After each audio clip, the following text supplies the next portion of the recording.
It's Red Eye Radio.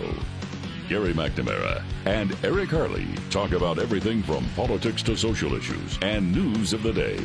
Whether you're up late or you're just starting your day, welcome to the show. From the Uniden America Studios, this is Red Eye Radio. Hello and welcome. He is Gary McNamara. I'm Eric Harley as we begin Thursday, a very special Thursday on Red Eye Radio. Gary, how are you? Man, I'm just telling you, I mean, that the story for me yesterday, of course, because it's Seinfeld related, was the fact that, and this really didn't make news, it happened last week. Yeah, right. That Jerry Seinfeld, after a performance in Syracuse, was protested by pro-Hamas, pro-terrorist protesters out there, saying that he was complicit in genocide. Yeah, right. And the only thing I have to say to those pro-Hamas, pro-terrorists, pro-baby killers protest is, remember, it's not a lie if you believe it.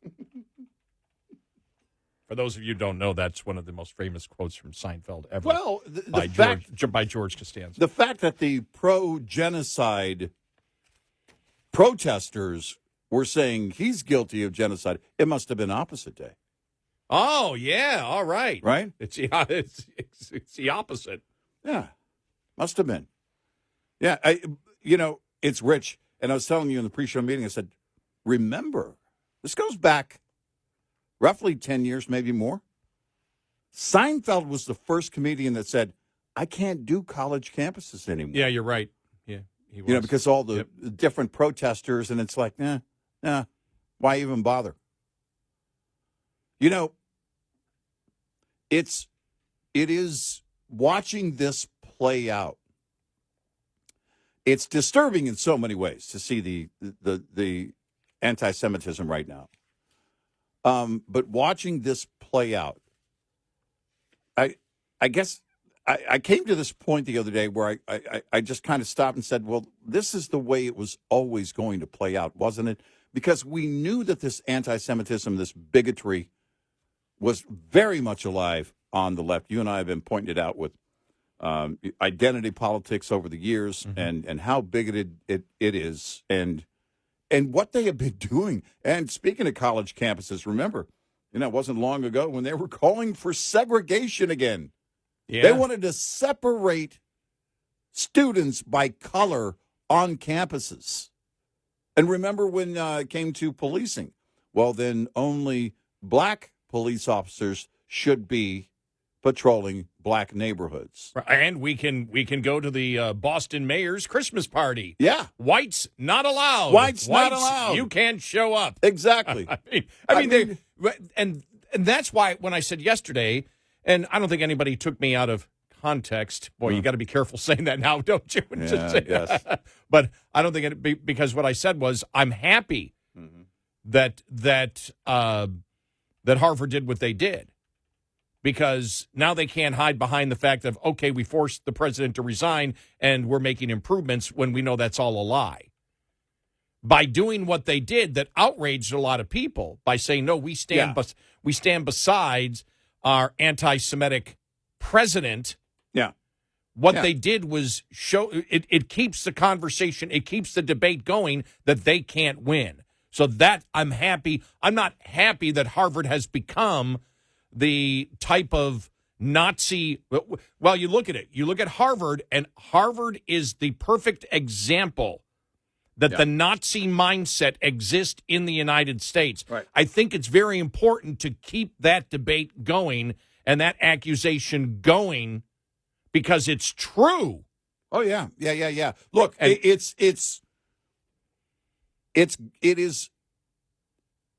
is a movement forward that we're watching the real skin of these radicals rise to the surface at the top of this administration, Biden, at the top of these universities. It's been there all along. They've been radical for a long time. And now they're defiant and proudly promoting their radicalism. And it's really, again, it's undeniable for all of you hacks, including Bill Maher. Well, that guy that we called Hitler, he wasn't Hitler, but this guy, being Trump, he's really Hitler. Stop talking. You're done. All of that is over. That's been washed off the table forever. Your side is clearly responsible for the radicalism and the anti-Semitism. And if you want to go full Hitler, all you have to do is look at your own side and the radicals on your side. You may not be a radical, but if you're supporting that side, it comes up how many times where, well, we were surprised at blah, blah, blah. It unexpectedly happened to blah, blah, blah, blah. You're not paying attention, or you're just lying and you wanted to look away from it all along. And this goes again for all the rank and file Democrats.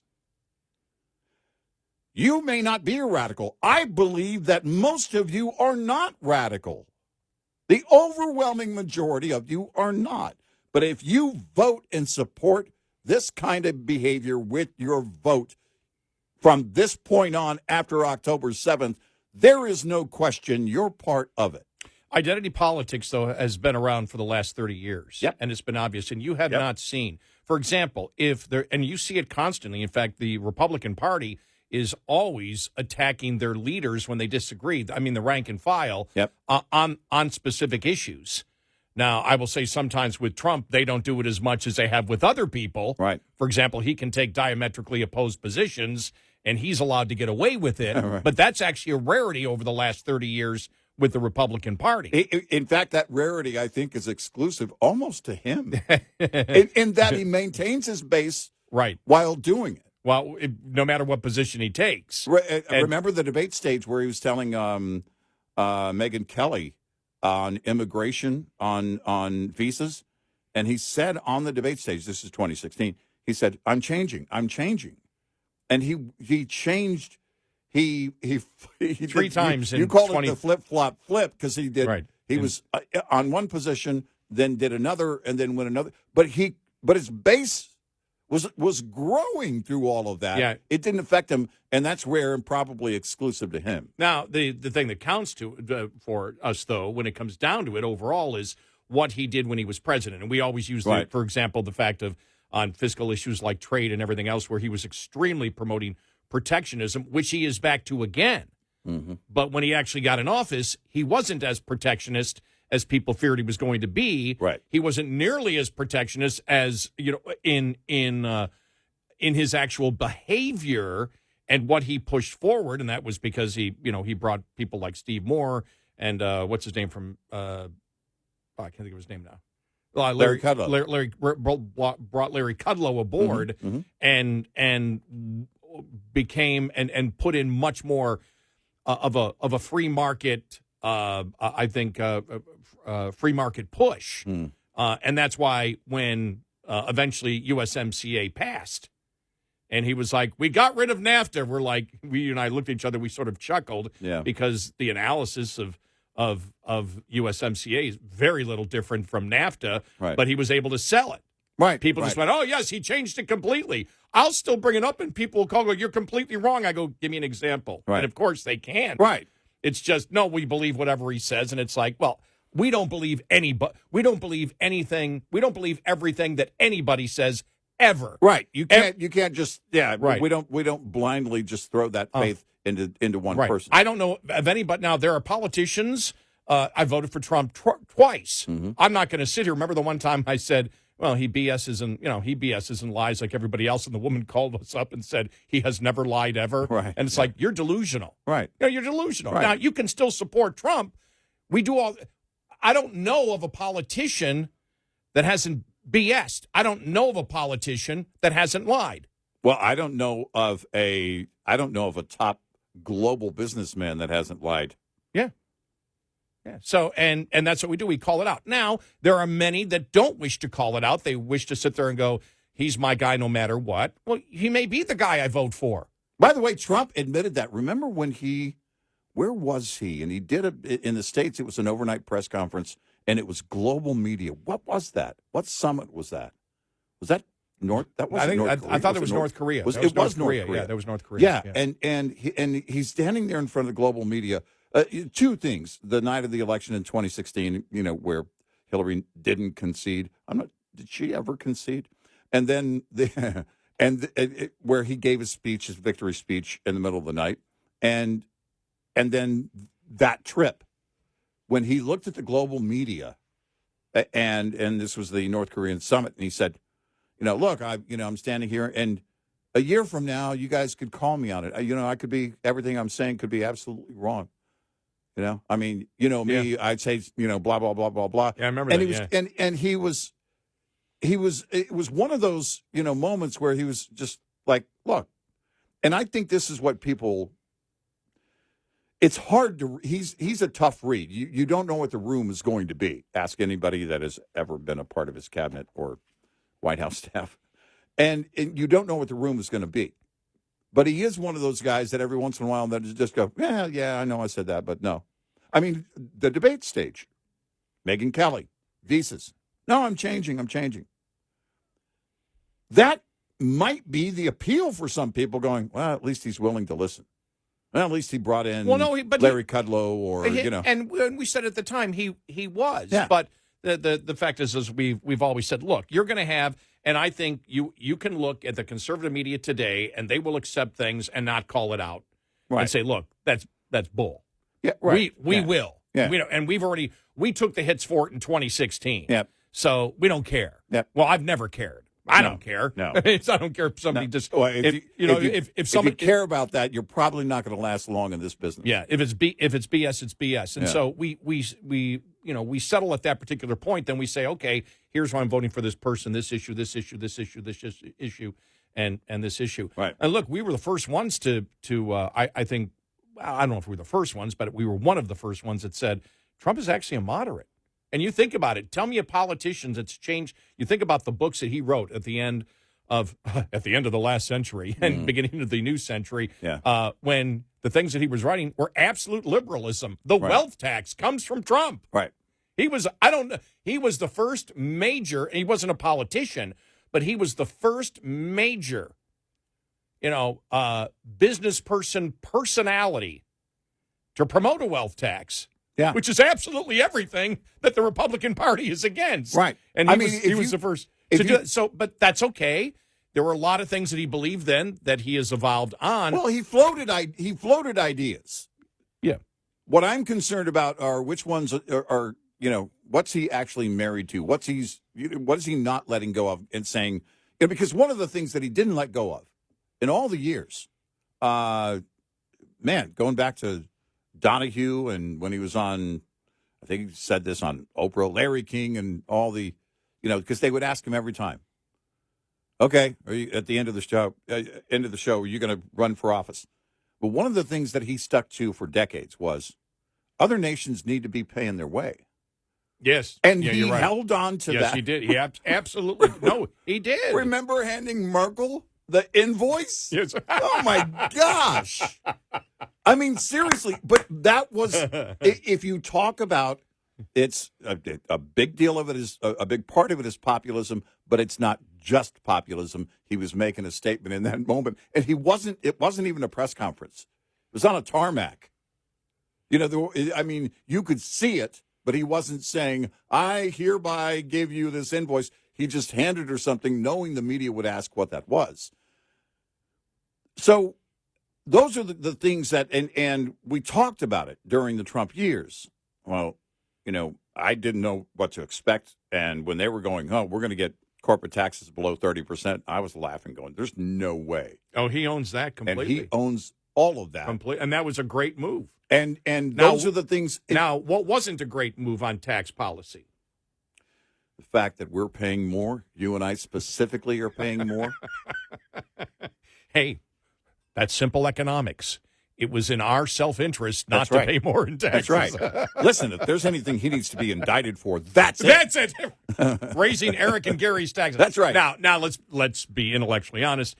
He signed the bill. He didn't create that bill. Yes. The Republicans created that Remember, bill. Yes. But he signed it. It's not a law until you sign it. I don't know. That's not a Seinfeld moment. But the whole thing is that, and this is what I think, maybe it's not what I think. It's what I know a lot of people miss about what we do on this show. Everybody lies. There are lies I'm going to call you on. There are other lies where I'm just going to scoff. I might even laugh. Because they're meaningless. Because they're meaningless. They go nowhere. Right. And by the way, those jeans do make your butt look big. By the way, these days, that could be a compliment. That's a big lie. No. These days, that could be a compliment. I said they did make your butt look big. Not they didn't. I'll tell you the truth. What it comes down to... But the whole thing is, the whole thing behind that is the jeans don't make your butt look big. Your butt is big. Yeah, well, the jeans don't help. Let's face it, they don't help. Well, but originally we started this because I want to get back. We only got a couple of seconds here. We started this out with the whole thing of it's not a lie if you believe it, and then got into talking about politicians, but it all relates to Jerry Seinfeld and the pro-terrorism, pro-genocide protesters in Syracuse last week hitting him. And to finish protesting. To finish my point is on the lying thing and where we are politically. Look, we should be calling out the ones we vote for. Yes, we should. We should be calling out our side. The left doesn't do it. They're blind. They're liars. They're liars. They'll lie and tell the same lies that they're being told. I can't change their behavior. But it's okay to call somebody out, even if you vote for them. Even if you plan to vote for them again, you can call them out. Because you want them to be their best, because you want them to do the things you send them there to do.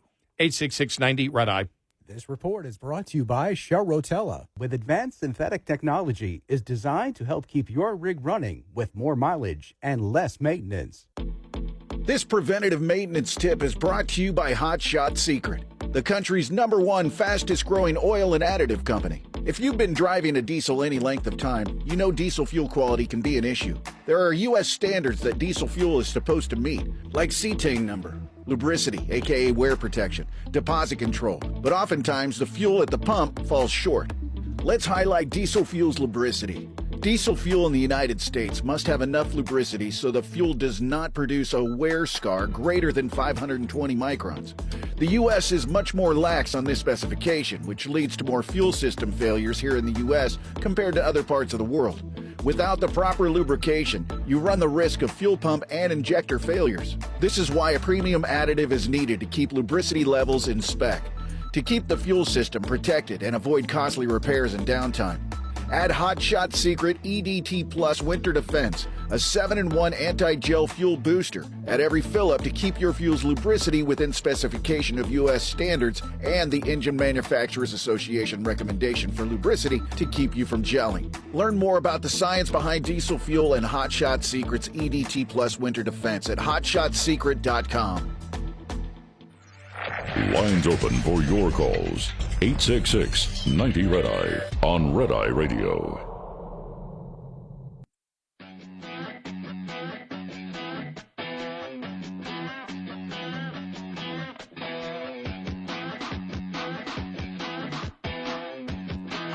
It's Red Eye Radio. He is Eric Harley, and I'm Gary McNamara. Well, here we go. Hunter will have some of Hunter out in front of the Capitol building yesterday. By the way, his lawyers suck. I would never do that. No. Ever. No. And plus, some of the response coming from the Democrats yesterday, we'll hear from Comer, we'll hear from Jim Jordan on the impeachment inquiry, inflation, the Fed.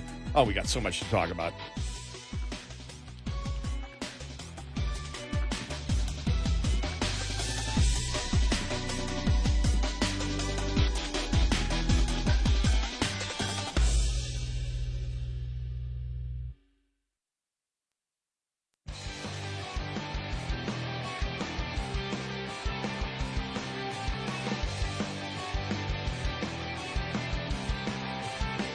You're a threat to democracy if you don't download our app, Red Eye Radio.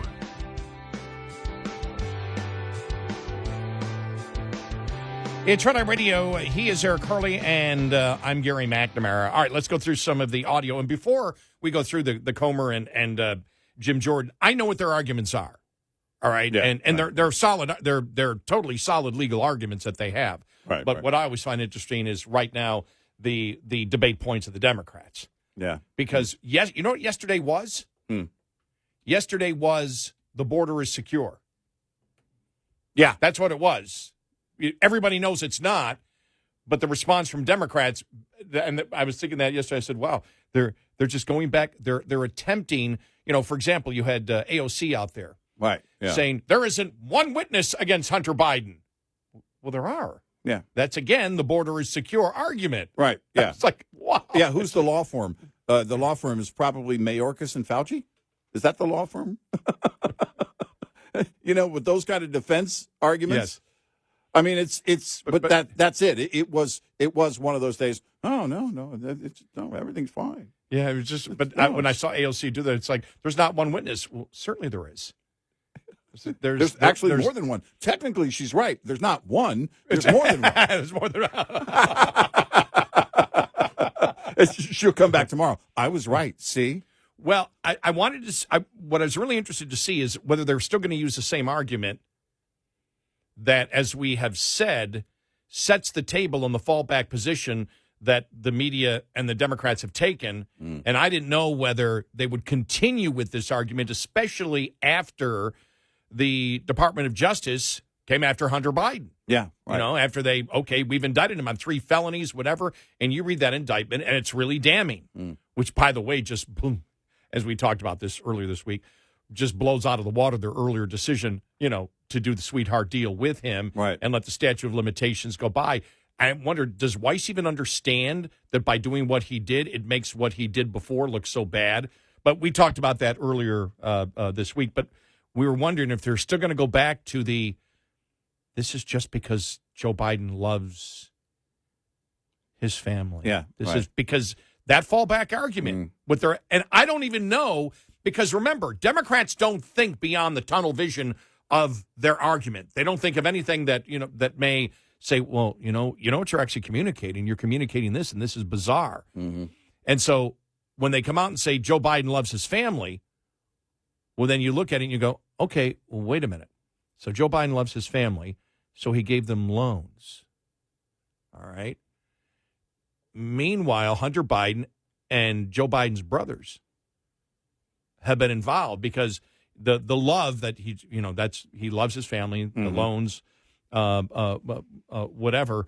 And we have stated the loans don't really matter. It's where the money comes from. Right. You know, and we know the money came from, you know, China and It's about whatever. the flow of money. Right. The what? It's about the flow of money. Right. It's about the flow of money and where the money came from. Whether he loaned him, and even Comer made the mistake of getting involved with the reporter yesterday. He should have said, doesn't matter whether it's a loan or not. It's where the money's coming from. Right. Loan doesn't even matter. Right. But if it was a loan, they won't provide us the evidence that it was a loan. Right. But it really doesn't matter whether it's a loan. But as we have stated, that by taking that position, you say, okay, so Joe just loved his family. Well, what happened here? Well, that means then that all the Bidens, the entire Biden family, while Joe was loving them, was screwing him over. You're making the argument that the entire family is corrupt and everybody used Joe and he was just loving his family, and everyone, because that's the whole point. Joe was just loving his family. Right. And if anything happened, it was an illusion of, you know, influence peddling. Right. Which means that's what his entire family was selling. His brothers were selling for over a decade. Right. To foreign governments and entities that are financed by foreign governments, foreign adversaries, our enemies. The Bidens were dealing with them to get in cash and telling them, Joe, my father, my brother, will do all these things for you. And Joe had no idea that this was going on. And then they took all those tens of millions of dollars and distributed it, because none of this, all of this is fact. The bank accounts are fact. The LLCs are fact.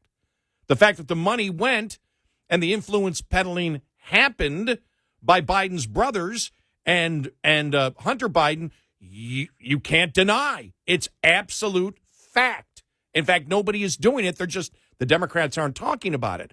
So you come to the conclusion that the fallback argument for the Democrats and the media is that the entire Biden family is corrupt except Joe. And it was going on for 10 years, and poor old Joe is so out of it, he had no idea that his entire family was screwing him over. Right. Because here's the argument again from Democrat Representative Jasmine Crockett yesterday. The idea that they are going to somehow get to President Biden through his son, who was drug addicted, and the only thing that they have revealed in these hearings is that we have a president that loves his son even through his imperfections. I mean, it's just like, wow. Love is love. Love is love. Love is love.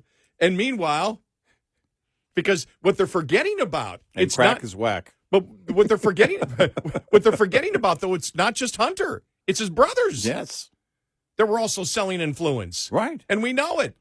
Yeah. And so it just wasn't somebody who was on crack. Is James also deeply flawed? I don't know. Is James also on crack? I don't know that he is. I'm not saying he is.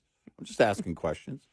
And so they really don't have an argument there. And then I want to go to, because this is Jamie Raskin yesterday, because this is when I just started laughing. I went, okay. And he was asked the question, and the question was really low. So I just went to Raskin's response. But the reporter,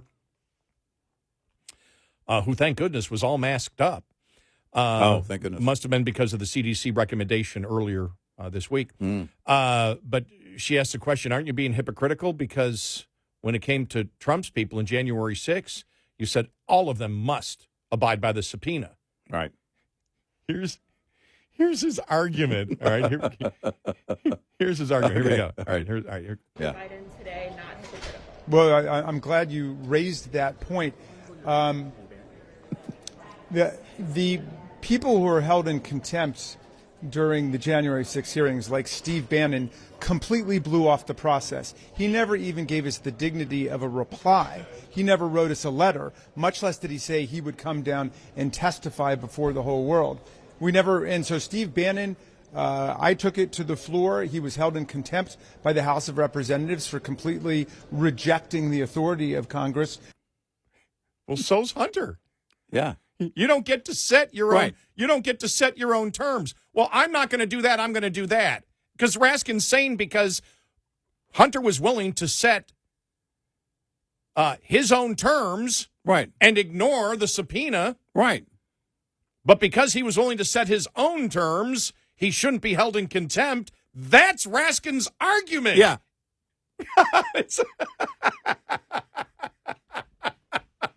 That's how bad it is right now. I know. That's how bad it is right now. This is, and you know, with the House vote on impeachment inquiry, and this moving to the next level, this is, of course, was going to be the scrambling. You've seen them scrambling and moving the goalposts over and over and over again, and they're doing it now. Everybody was wondering. You and I were saying, because Speaker Johnson had said we have the votes. And we were saying, look, it doesn't matter who the speaker is, but a speaker's not going to bring a vote to the floor if you know you don't have them. Yeah, we said the other day. You don't want that defeat playing out on CNN. Right. So you only bring that, and even though they say they have them, you got to bring it to a vote. Well, they did. And here we are. Watch the scrambling now. Because now the House is done after today, right? I think today's the last day before the end of year break for the House.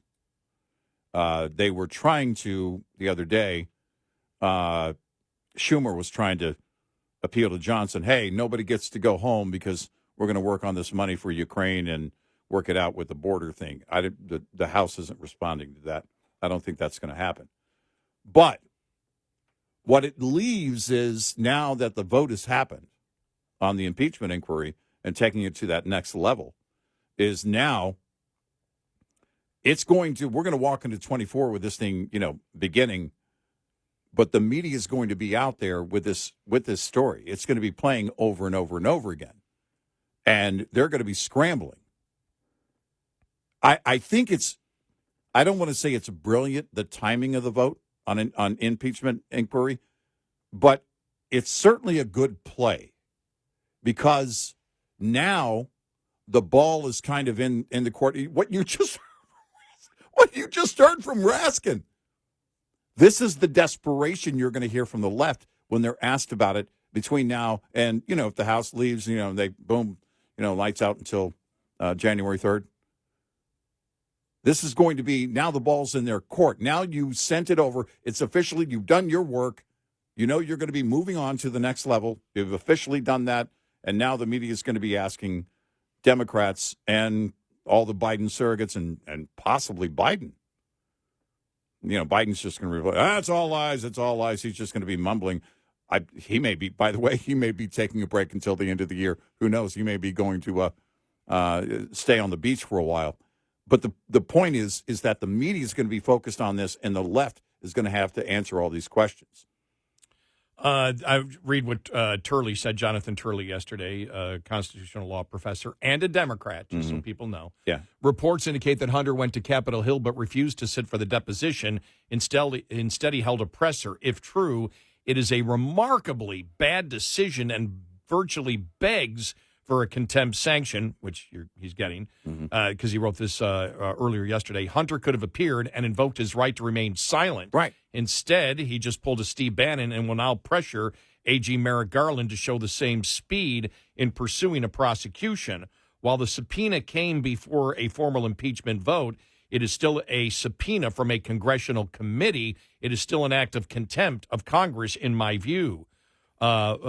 For a court, Abby Lowell just staged the worst, that's Biden's lawyer, just staged the worst possible optics. He held a presser just steps away from a committee waiting to hear from him. I cannot imagine the legal rationale for such a stunt. It is virtual legal self-immolation. Wow. Yeah. And, the thing is, I do believe that politically, because my gut tells me that they want to keep the impeachment inquiry, the questions officially, and the subpoenas coming. They're going to start in January interviewing people, but they're done for the year. Yep. And the longer that Hunter, and even if, because the first comment is Garland will resist the pressure and do nothing about it, Republicans may want that.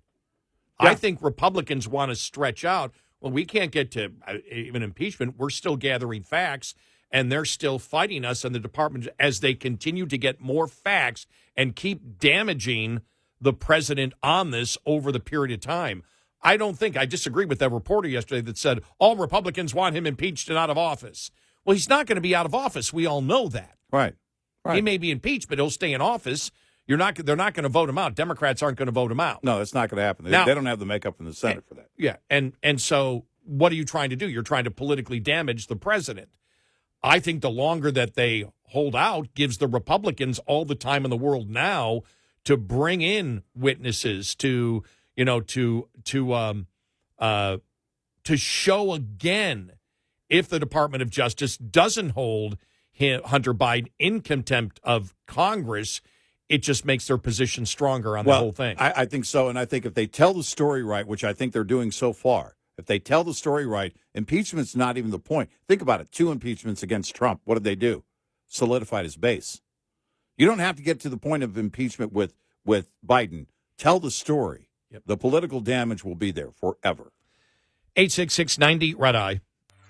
Get in touch with Red Eye Radio, toll free at 866-90-RED-EYE.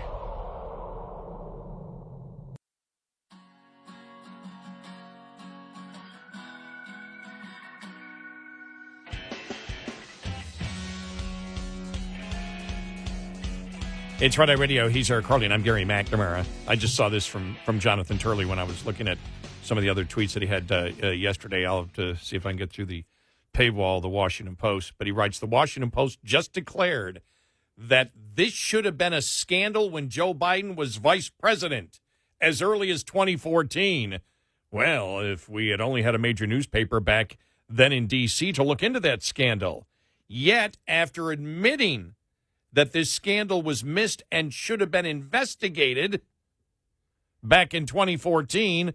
The Post then declares there's no reason for Congress to simply move forward with an inquiry into allegations that the president knew and enabled this influence peddling. Oh, my gosh. I mean, it's hilarious looking at how they're trying to justify it. And they're scrambling. And they're scrambling, and they're trying, they'll do this, and, whatever is left of the base, but when you see where the public is on this, the public knows. And that's a good point. Every single day, they're basically doing the border is secure argument here. They are. It makes me wonder with the public sentiment on this, how much longer can they keep up the defense knowing the public isn't buying it? Top of the Hour News is brought to you by House Products. Visit houseproducts.com. This is Red Eye Radio on Westwood One.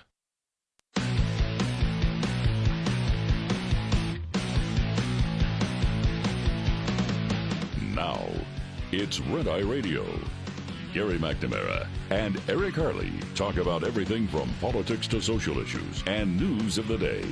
Whether you're up late or you're just starting your day, welcome to the show. From the Uniden America Studios, this is Red Eye Radio. All across America and around the planet, we are Red Eye Radio.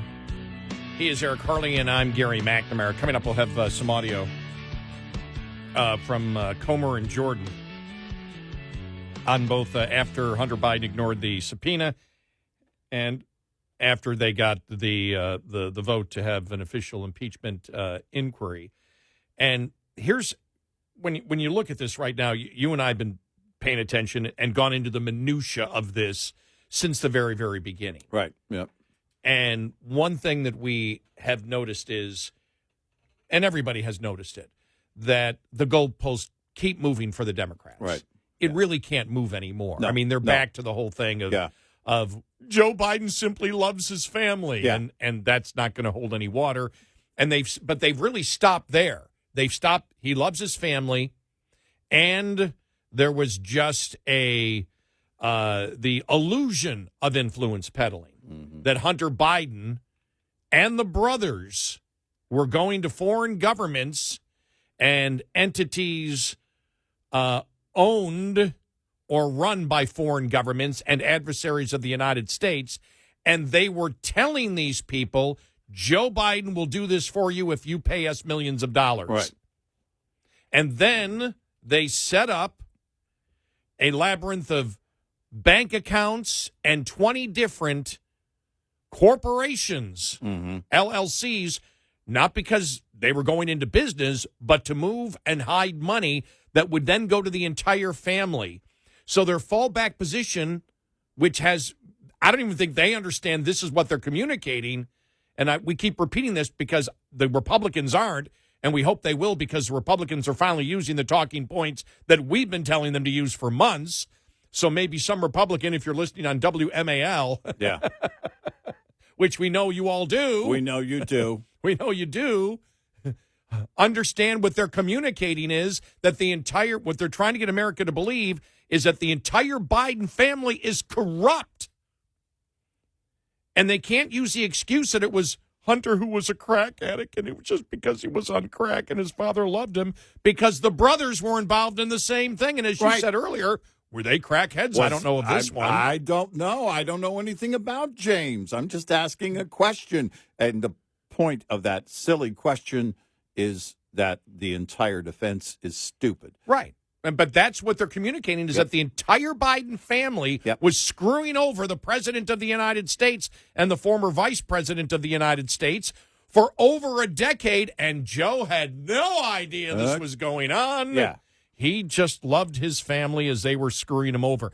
Now, they've held those positions and they haven't really moved because they can't move anywhere with it. Right. So they're going back to the same old again. Right. And it's like they're going to keep saying this as the Republicans continue to get more evidence, and the Democrats will continue to use the same argument that hasn't worked for the last year.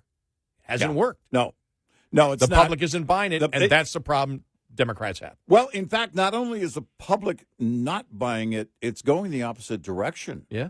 polls are going the opposite direction as they try and move the goalpost further and further and further and try and use this lame excuse.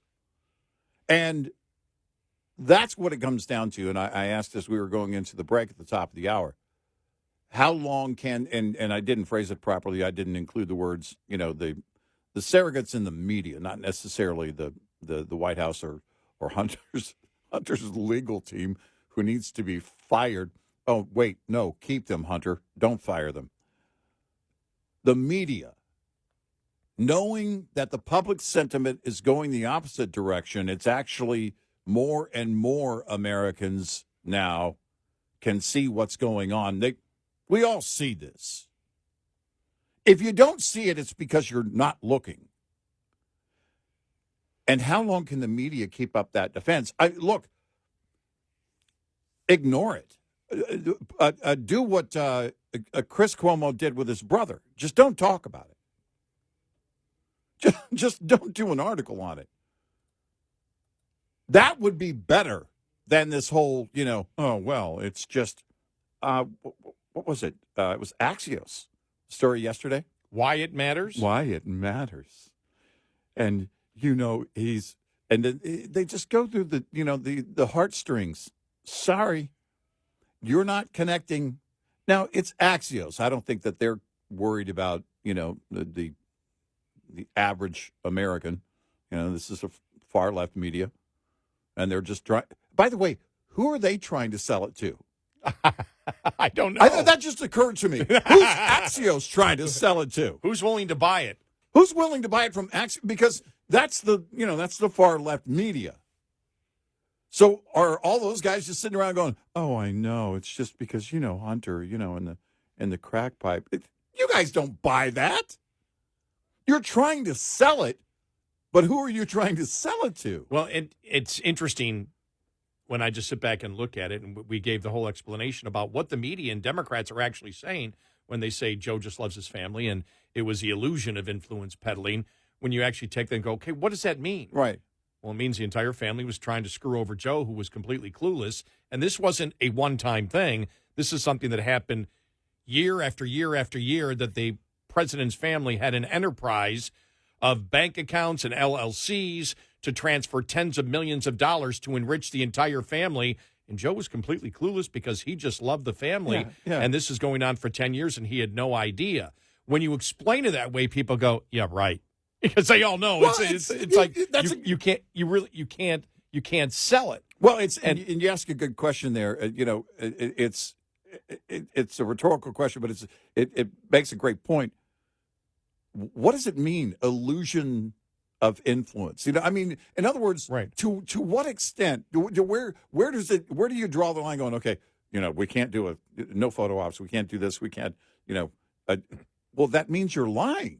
That means you're lying to a foreign entity in order to get money from that foreign entity. Right. And now I've got bigger questions. Don't use that as when you say illusion of influence. Someone might think, well, that's a David Blaine card trick. Is this your card? No, sir. That's a Trump card. And you're looking at that entire equation as the average American. Not that deck. Trump. Exactly. It kind of was. It was supposed to have a double meaning. Oh, okay. All I'm right. just workshopping stuff here. But no, it's when you say when you use it as a defense, the illusion of influence. Well, hold on a second. Tell me how that works. And that's my point. My point is, once they throw out a meme as their defense, right? And it's like, okay, let's break down. Then that's what we do here. We break it down. Let's break down what that meme says. Walk that through. Oh, simply an illusion of influence. Oh, so it was the president's son and his brothers for over 10 years telling foreign adversaries of the United States that if you give us tens of millions of dollars, our brother and our father will do these things for you. And we know because of the email that Hunter Biden actually threatened one of those adversaries, saying, my father is right here and we'll get you on it. We will get you. You'll regret forever, in the strongest language that you might not even hear a mob boss say if they were Yeah, attempting right. to extort money. Right. They're not going to use that because they'd be afraid they'd be on tape because it was so crystal clear what he was doing. But it means that the brothers were doing it for over 10 years and Hunter, and they were selling the president, and the president had no idea. But not only that, they were enriching the entire family, so the entire family was in on the con game. Yeah. The entire family for over a decade. Right. Everybody in the Biden family was screwing over Joe, and Joe didn't know it for over a decade. And that's what they're and that's why it's so important that the Republicans need to break down when they say these things. Go, what does that mean? Illusion of influence.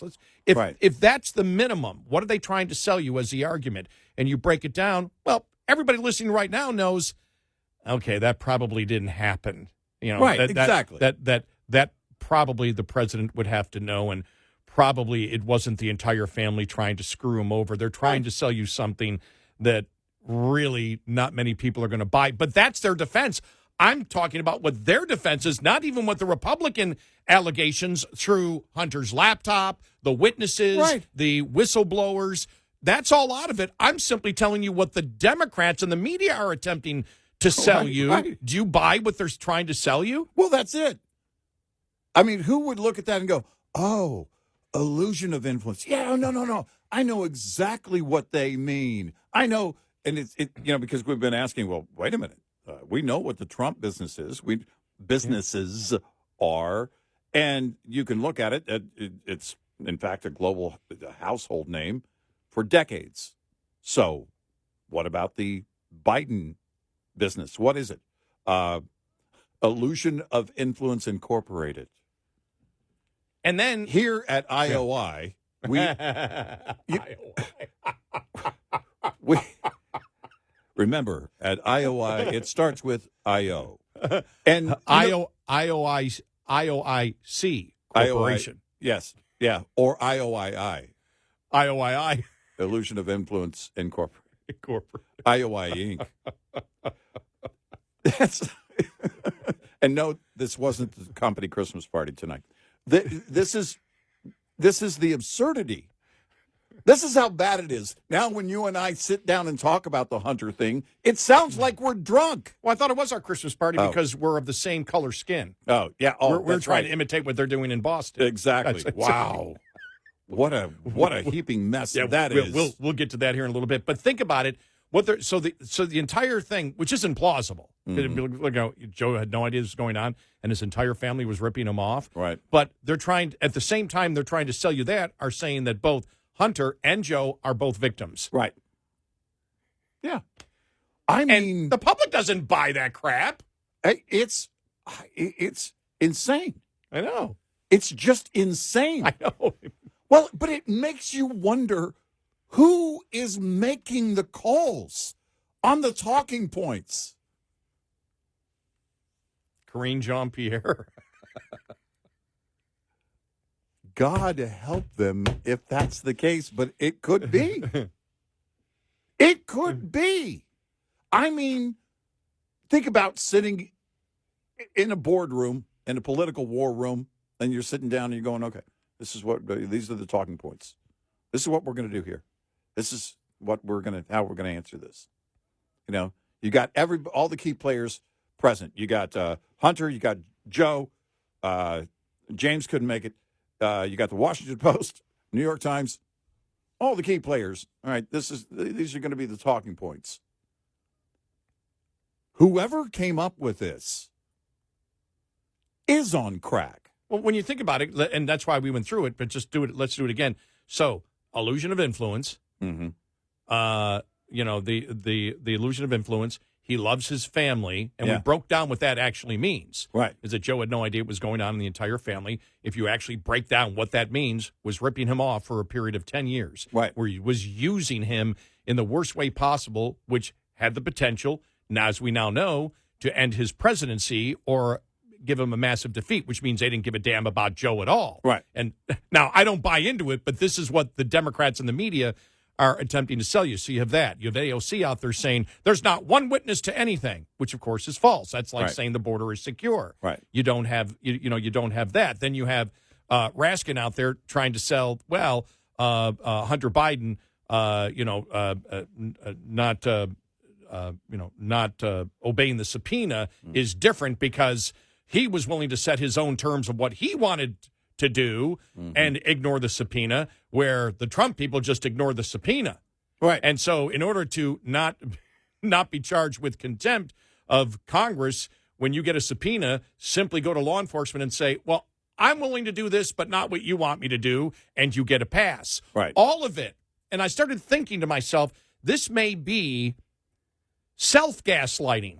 Yeah. Because they all know. Right. Raskin knows. AOC knows. Schumer knows. They all know what they're trying to sell. They know is bull. Right. They all know it's bull. I think they're embarrassed that they have nothing new to sell, and they're trying to sell something that they don't even believe. Right. It's self-gaslighting. It really is. It really is. It's really bad. I mean, it's horrible.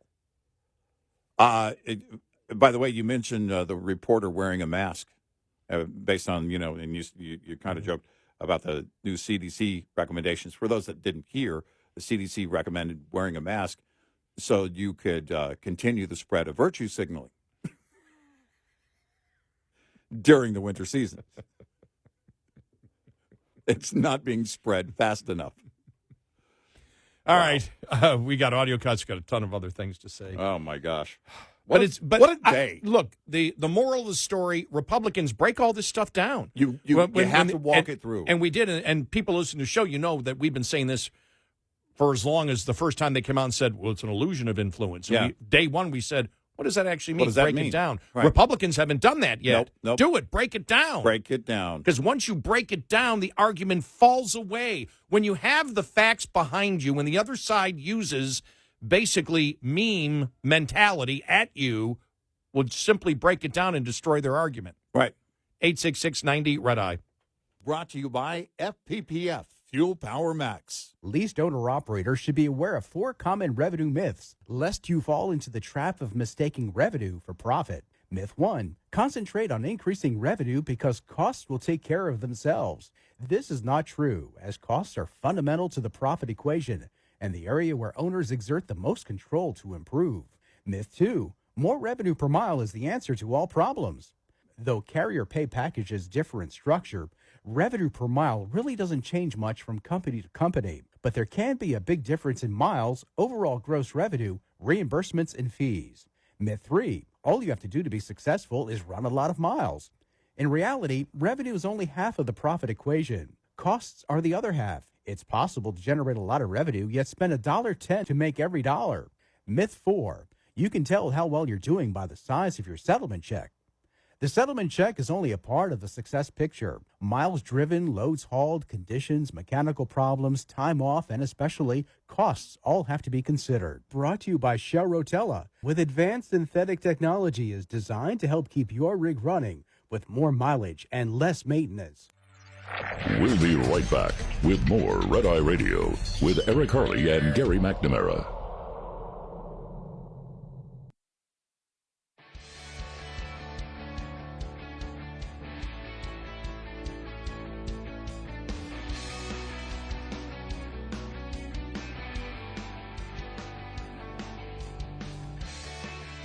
It's Red Eye Radio. He's Eric Harley, and I'm Gary McNamara. We'll have the audio from Comer and Jordan coming up following the bottom of the hour. We just don't have time to do it.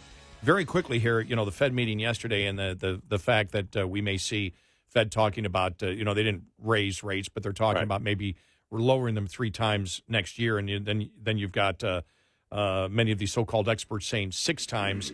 Nobody really talked about the fact of what that means. It means they believe a recession is coming. Well, that's it. In the financial media, they use the word soft landing. The words soft landing. What that means is that the Fed believes they can prevent a recession.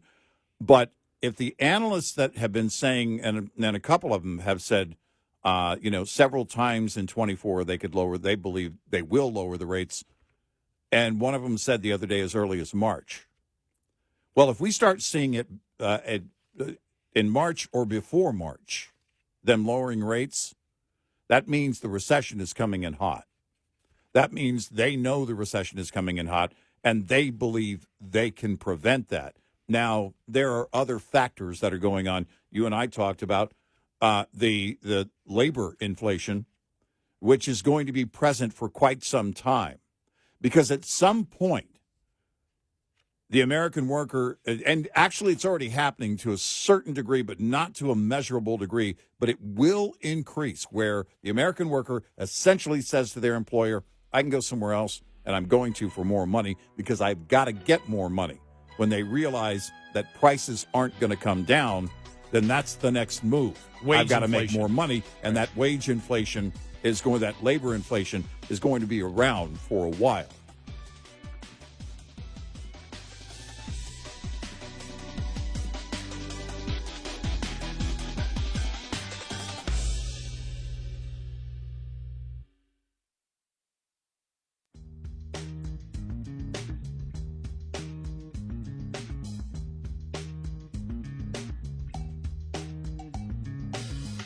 You're listening to Red Eye Radio from the Uniden America Studios.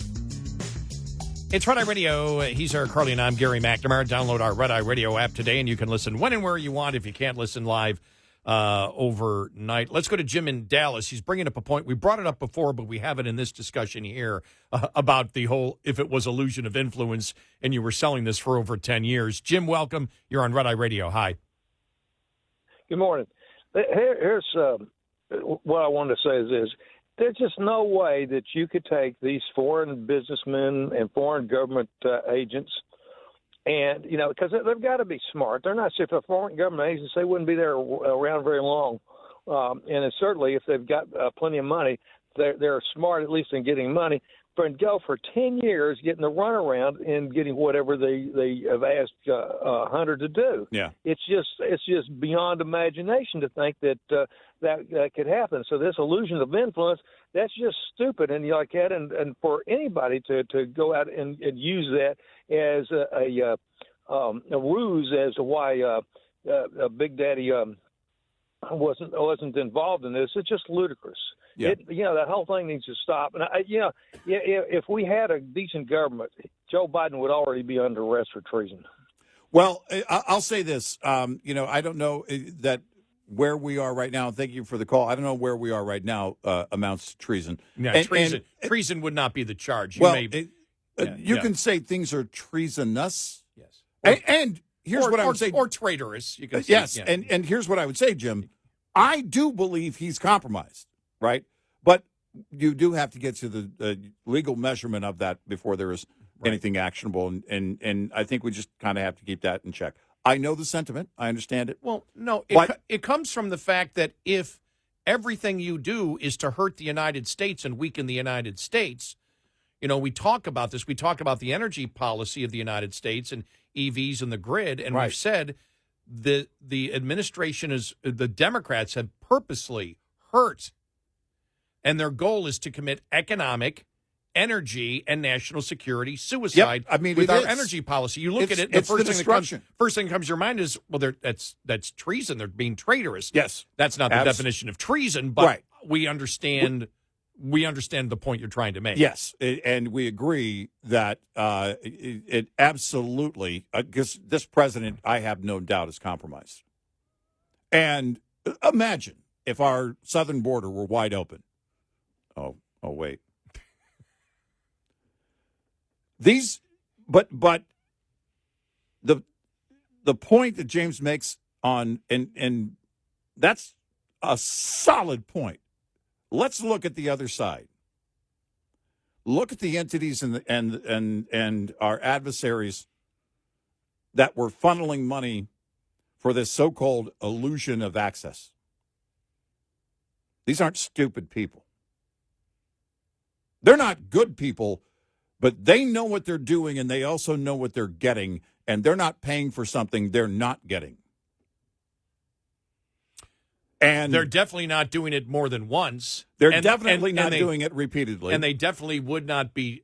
They definitely would not be doing it if they were being threatened by the president's son that the president is in the room and you better come through with the money. Yes. Because his ability to hold a grudge. Unless Biden delivered. Yeah, exactly. You wouldn't see that. That's putting those two thoughts together. James's point and your point right there. The public knows it. That's right there. You have the makings. I'm not saying proof. You have the makings of a quid pro quo. We said it then when those text messages came out. So help me, blah, blah, blah, blah, blah, my ability to hold a grudge, blah, blah. Okay, tough guy. Put down the pipe. What he is saying, just lay it down for a second, would you? Take a breath. What he is saying is, we did our part. You're not paying. Yeah, we delivered for you. We delivered for you. That's the message. And remember, that wasn't created. That's not an allegation. No, that is not an that's allegation. That's an official record.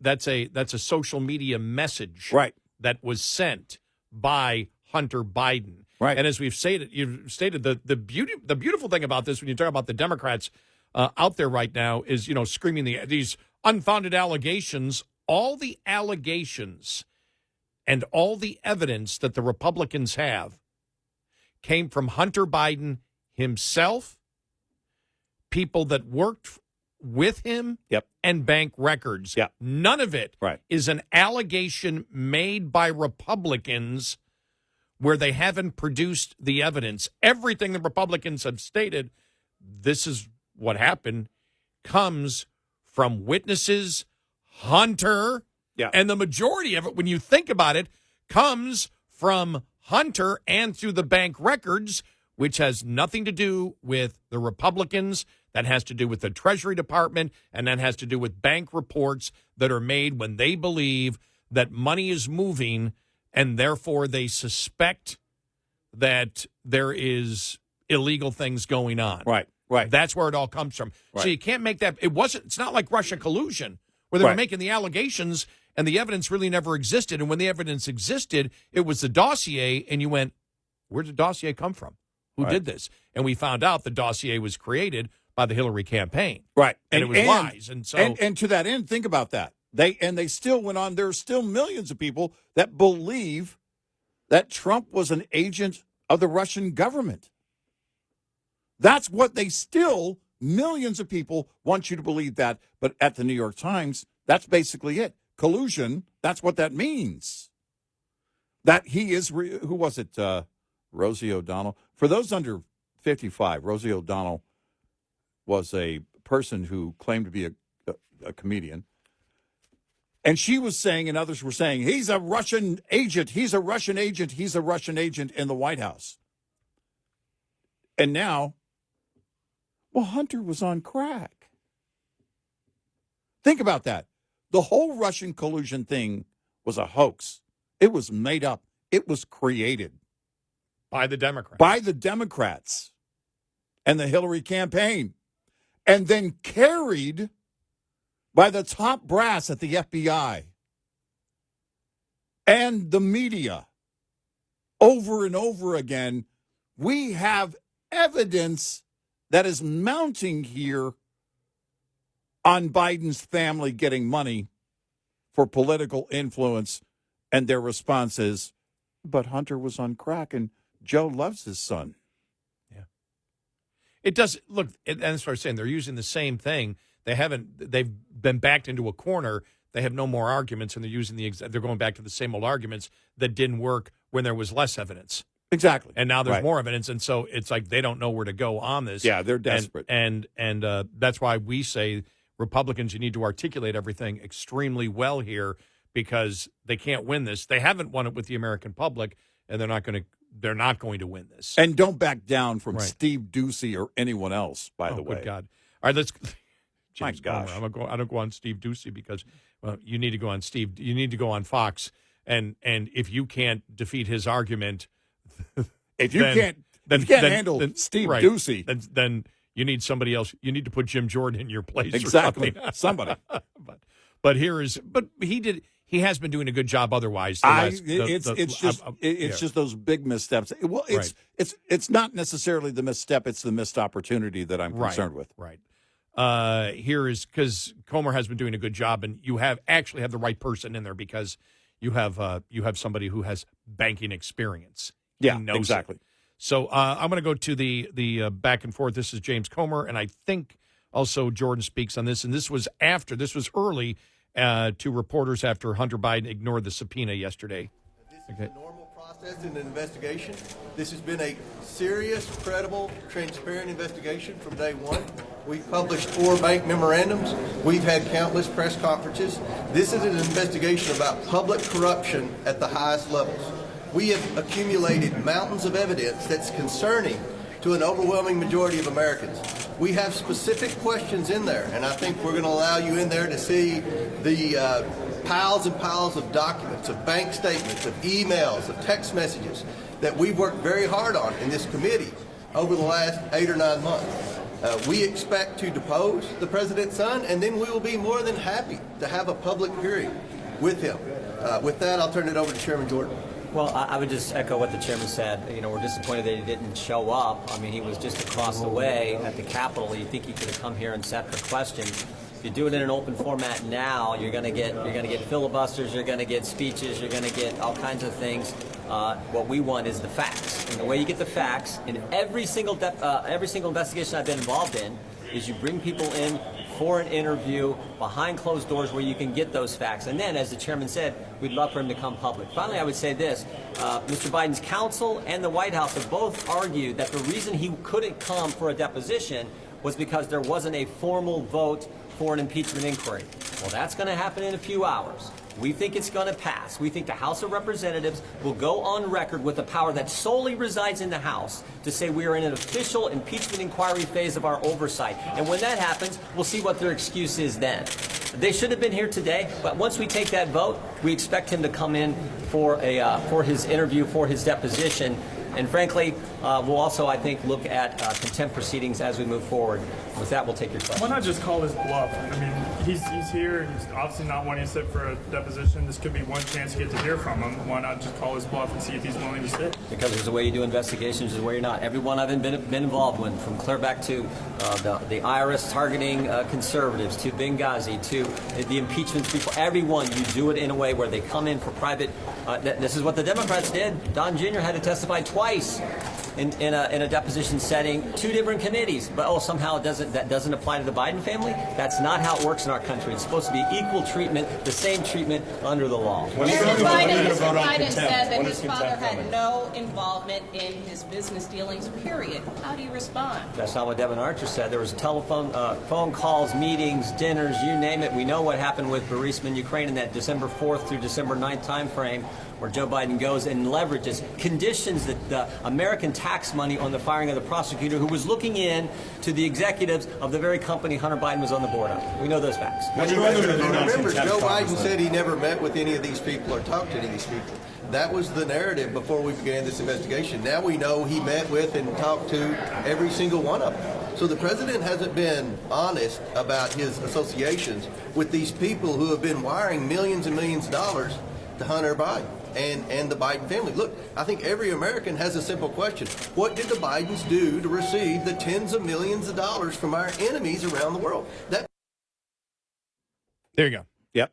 And that's where I think they did a really good job. Yep. Later on, we just don't have time to play the entire thing, but later on, you had one reporter say, well, but he was just loaning. He goes, are you defending them? Right. He said, are you defending them or are you asking a question? Right. And she said, it's just a loan. It's just a loan. He goes, well, show us the check that it was a loan, because when there's loans like that, especially the amounts that were loaned, you keep records of it. There's no records. Yeah. I would have stated that. That would have been the second part of the argument. I would have said, number one, it doesn't matter whether he did a loan or not. It's where the money's coming from. And that's it. I would have said, well, number one, the president has the opportunity to right now to demonstrate to all of Americans that this was a loan. He can do that, and he doesn't do it. You got to ask yourself why. And number two, it's about where the money is traveling from. Right, because if he loaned you money and you paid it back from the Chinese, Yeah. well, it doesn't matter. The loan doesn't matter. Exactly. It's the fact that you're promising them that Dad's going to do something because of this. Right. You can't win it. Yeah, there's no winning it. By the way, I see a lot of the reporters around, and they're very, very interested. You should see how focused they are. Yeah. Yeah. It's because at some point you got to know more and more Americans aren't buying this what the Biden family is trying to sell. 866-90 Red Eye. Coming up, more with Gary McNamara and Eric Harley. It's Red Eye Radio.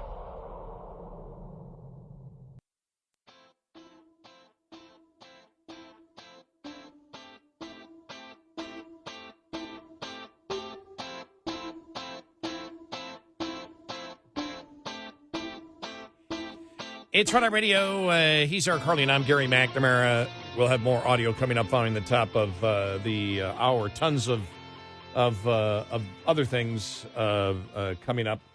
I just forgot what it was.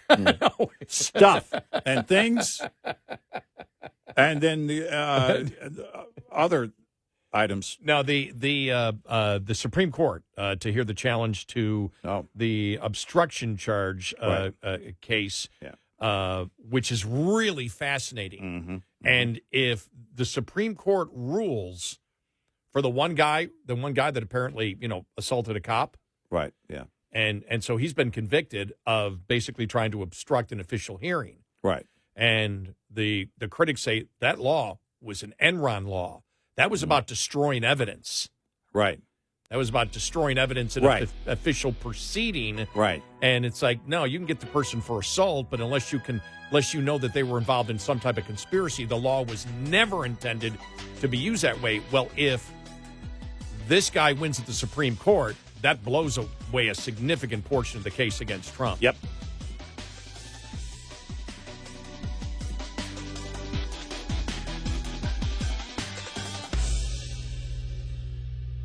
This is Red Eye Radio on Westwood One.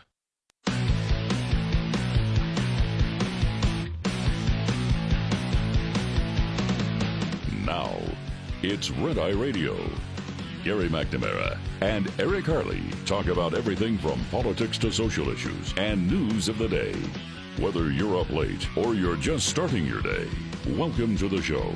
From the Uniden America Studios, this is Red Eye Radio. All across the USA and around the world, we are Red Eye Radio. Good morning. He is Eric Harley, and I'm Gary McNamara. Interesting days that we live in. For sure. Hey, we do need to start playing some Christmas stuff, though. Just thought about that now. Speaking of which, I want to issue a complaint. Oh, okay. There is, and it is, for me, it is the quintessential Christmas song. In fact, it's called The Christmas Song. Now, Nat King Cole, my favorite version. However, and this is about Nat, this is about whoever wrote it. I actually don't know who wrote it. From 1 to 92? I'm sorry. Infants don't matter. And very nice gentlemen like your dad, John McNamara, we're going to cut it off at 92? For kids from 1 to 92, that's discrimination. I have to tell you that one thing that I've been finding out, and it's really, this year more than any year, that I find that I'm listening to Christmas music that was not from my generation. Everything that I'm listening to that I really enjoy, and this we've talked about this music-wise from my entire life. Right. The music that I really listened to was the music I really liked because of the music. Yeah. The arrangements, the great, technical instrumental players out there, the great singers, everything else. Right. The mixture of, how they mix a record and how it's layered, the different instruments, how it's layered. I found out as I get older that the music that might have been more simple, that, even when I was a kid, whatever that I would hear, brings back nostalgia, which you never did before. Right. This started probably about 5 years ago. This year it really hit on Christmas music. I'm sitting there going, my God, I'm listening to, it's Perry Como and, just I realize it's everything that my parents listened to. And I realize and every time I hear it, I flash back to it's almost like a Christmas Story flashback. Yeah. Right. With my parents, Right. At that time. And none of it's sad. I want to make this clear when I talk about this. Oh, okay, it's sad. No, it's all great and warm. I'll say this: it's warm memories. It's very comforting memories. It's very secure memories, and I like that about music. I like that about that. Yeah, it's changed where I can take a song that is a more simple song, an arrangement with just a singer, nothing complicated, no type of metal prog rock where you're going, wow, listen, all these things flow through here. It's just a simple, great pop song, and it brings back great nostalgia from your youth. I love that. Yeah, absolutely love that. I something hit me the other day. I saw some of the C9 Christmas lights, and I didn't approach to see whether or not they're the LEDs. I have the LEDs on my roof, red and white. By the way, I started the whole red and white thing. I did that. Nobody in my neighborhood was doing red and white. You can ask everybody, by the way. I've lived in this neighborhood for 30 years. Nobody, they were all doing multicolored. Now there's so many houses. Every block has red and white lights. I started that. At least in my neighborhood, I did. I like it. It looks like a candy cane. Yeah. Well, and for me, it represents the flesh and blood of Christ. Right. It's so and I do the candy canes as well. Thank you. The Christmas candy canes in front of the bushes on the ground and that. So, but I saw the multicolored C9s the other day, and how back in the day it wasn't. Mine are all lined along the roof lining and then up along the ridge and the whole. I get on the roof. I did the whole thing, which looked fine, but the kind that are just kind of hanging, right? Yeah, and they're multicolored. And these could have been the ceramic bulbs. These could have been the original, bulbs. They certainly looked like it. It instantly took me back to my grandmother's house. It instantly took me back to my childhood. The glow, the different colors. And then I saw a picture of my mom's aluminum tree that has the multicolored wheel that turns with the different lights on it. Yep. And that's the same thing. And it's there are those songs. Jingle Bell Rock is one that really comes into play for me as a kid. That's more of a pop thing. But it was also, with Bobby Helms, it was a Texas thing too. And then doing what my wife and I did over the past weekend, driving out into the country and seeing some of those, farm and ranch homes and the lights that are along their fence and then, all the way up their drive and the whole thing.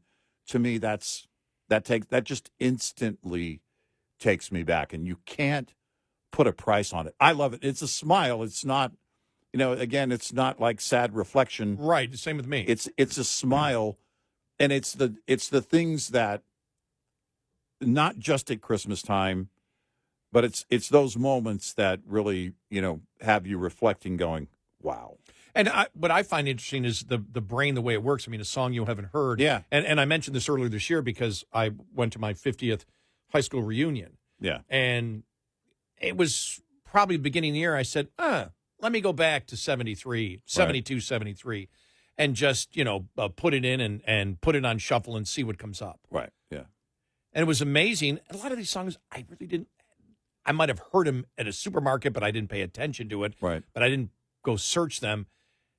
And I'd hear a song for the first time in 30, 40 years, 50 years, in some case. And immediately a moment of my high school, my senior year of high school, would hit my memory. Yeah. I was like, right. oh, that's really cool. Right. Because it just pops in. Yeah. And it's like, okay, how does the brain do that? Because it's not a thought. You hadn't gone back to that moment. And now if that song comes up, automatically I go back to that moment. But when you mention the C9 bulbs, isn't it amazing? Because the same thing happens to me. Now, nobody put it along, their roof lines back then, the C9 bulbs. Right. It was all on the bushes. Yeah.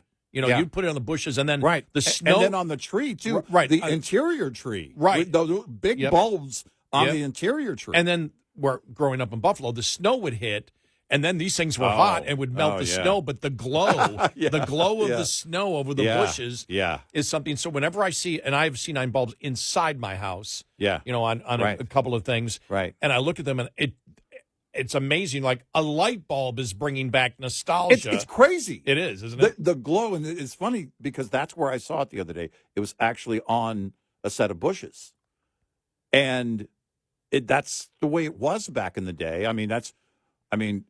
Remember, I don't know who came up with the invention. Remember the bubbling lights? Oh yes, when they candle would warm lights. up, Yes, they would bubble. Yes. All right. My mom still has some of those. She still has, and they still work. Wow. And that goes back to, I don't know, early mid '80s something, and she still has them. Oh yeah, those were really popular in the '60s. Oh my gosh, just crazy. Oh yeah. How, you look at something, and someone made the comment on social media. It was yesterday, actually. I have to break up the pieces of the actual Ginger Man cookie because it kind of freaks out my it was one of our listeners, in fact. I think Terry was writing about it. Something about his, a grandson and gingerbread cookies, Ginger Man cookies, which is different, by the way, shaped like a ginger man. And all of these things that, come into play where we create these traditions, and then they stay with us. This is one of the things that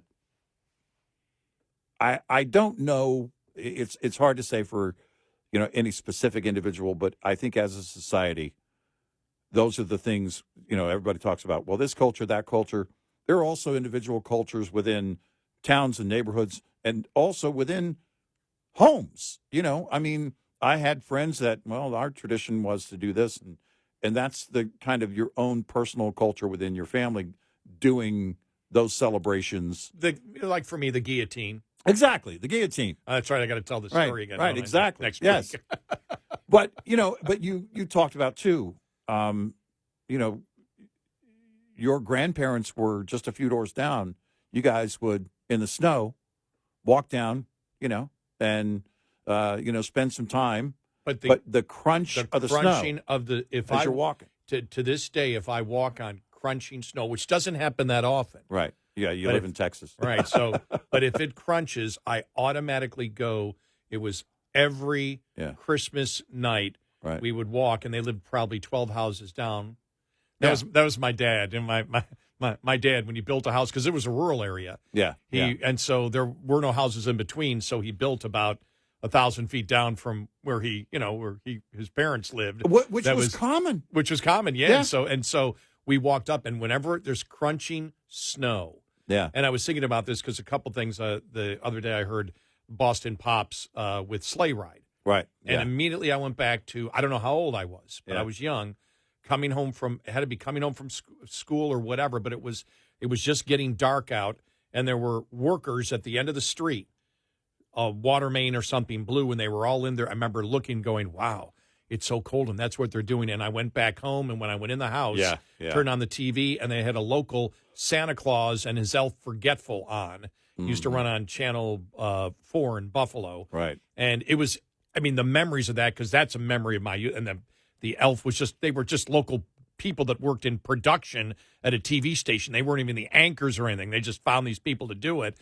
And they played Sleigh Ride to begin that. And that hit me, and it was such a warm feeling. And I remember as a kid going, wow, what a tough job they have. And then going inside my house, my parents' house, to the warmth and security of watching Santa Claus. And I'm like, that's so cool. And the other thing is, my sister a couple of years ago found, she had it. I didn't even know she had it when my grandmother died, 98, 99. My sister got the silver tree. Yeah. And she said, I'm going to put it up this year. Yeah. And she put it up in 2019, which was the last year that I got to, have a Christmas with my mom. Right. Yeah. And I have a picture, and I keep it up all year long. Yeah. And it's me, my mom, and my dad in front of that Christmas tree, which reminds me of my grandmother, which was my mother's mother on that side. And my sister puts it up every year, and we go in, and the music box still works in there. Yeah. And so does a light, and we shine it. But the thing is, it's only like 5 feet tall. Right. We were kids, and that thing looked giant. No, it looked giant. My grandmother put hers on a coffee table, and I guess I never realized it because then they would put a skirt over the coffee table. But the coffee table was always there. It's just that at Christmas time, it transformed into a Christmas tree stand. But yeah, they were pretty small. And when my mom put hers up, same thing. It's like, why is this thing so short? No, they were always short. But it doesn't, again, well, I mean, I keep that picture up. That picture's around somewhere in my house all year round. Right now, it's with a bunch of different Christmas decorations. And I will say, seeing my mom in there and my mom not being around anymore, that does make me a little sad. But the actual tree, brings back, and even part of looking at that picture brings back those great warm memories. It's not sad nostalgia. I don't look at it as, wow, that was, really was. It was like 60 years ago. Yeah. I don't sit there and go, 60 years ago, my life is almost over. Yeah. I don't think I'll ever think that way. No. I mean, I don't think I'm ever going to think. It's like, with me, it's like, well, yeah, duh. Other people that should be your age are dead, so move on from this and live life. Right. You don't spend any time worrying about that. Right. And then you worry about not worrying about it. Should I be worried about the fact that I'm not worried about that I'm getting old? Should I be worried about worrying about the fact that I'm not worried about it? Exactly. But no, and to me, that's a wonderful thing about getting old. Number one, you're alive. But number two, the nostalgia that comes with it. That's really, you would think it would be sad, because if it was in a movie and I saw it and somebody was looking at it, they'd have the sad music. Right. And it'd be like, oh, those were the good old days or whatever. And it's like, why aren't they today? And I never think that way, because if it's not the good old days anymore, well, then make it the good new days. Exactly. Don't sit there and say, oh, it's never going to be.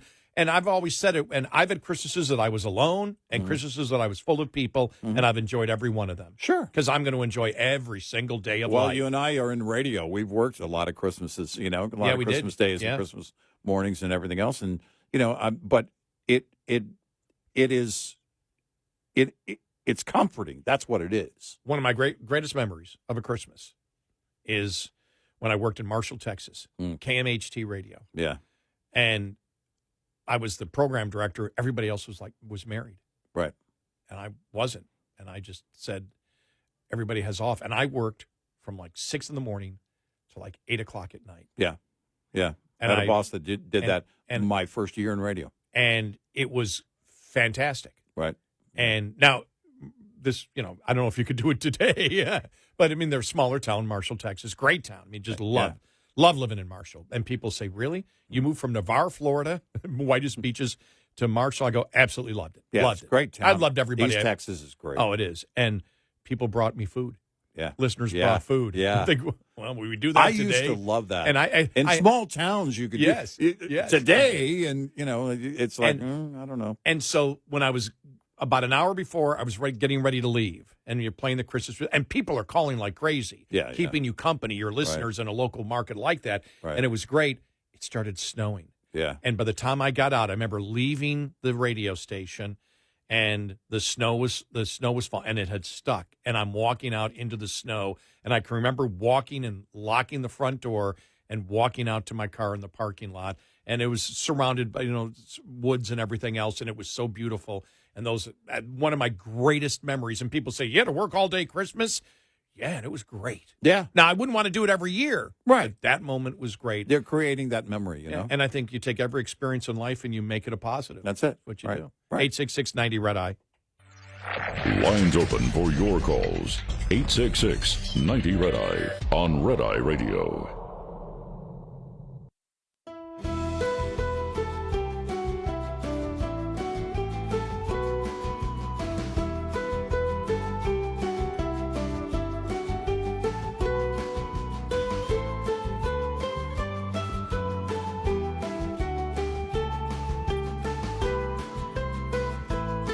It's Red Eye Radio. He's Eric Hurley and I'm Gary McNamara. Coming up, the Fed and what they did yesterday. More audio coming up on Hunter Biden and Joe and everything else. That's going to be a zoo, by the way.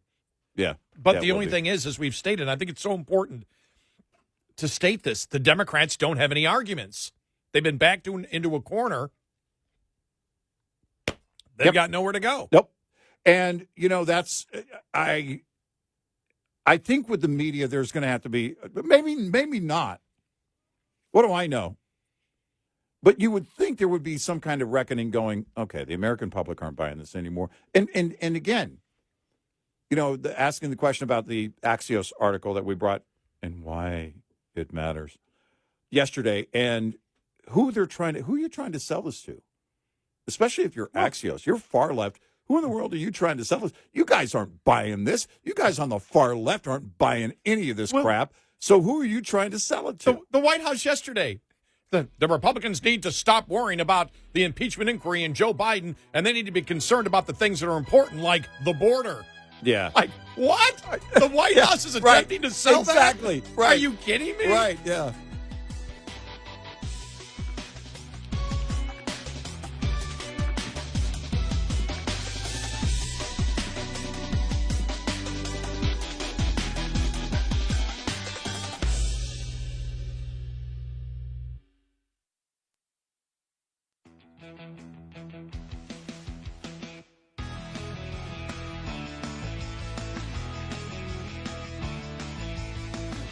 Call in and get a word in edgewise.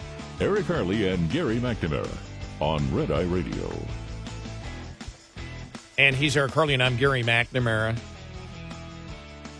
Download our Red Eye Radio app today, and you can listen when and where you want if you can't listen live overnight. I was telling you during the break that, and you know what I mean because I've talked about it before, I'm now I've completed 34 years in talk radio back a couple months ago, so I'm in my 35th year. Mm-hmm. And then I was a station manager for a while. I was over a news department and everything else, and total in the media, over 41 years now. And I was paying attention to politics even before that. I was still paying attention. I have never in my life seen a political party with such weak arguments across the board on everything. That isn't over-the-top rhetoric or hyperbole.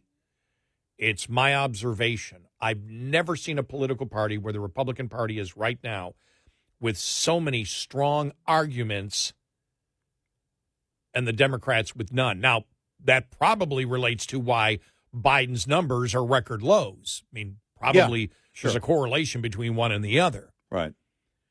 But it's just amazing when I sit here and, you know, being a talk radio host for decades as you have been, and going through the arguments at times and going, okay, they have a strong hypothetical argument there. One of the reasons is, as we've stated before, all the hypotheticals have now come up against reality. And reality wins every time. You cannot. Reality is undefeated. Yes.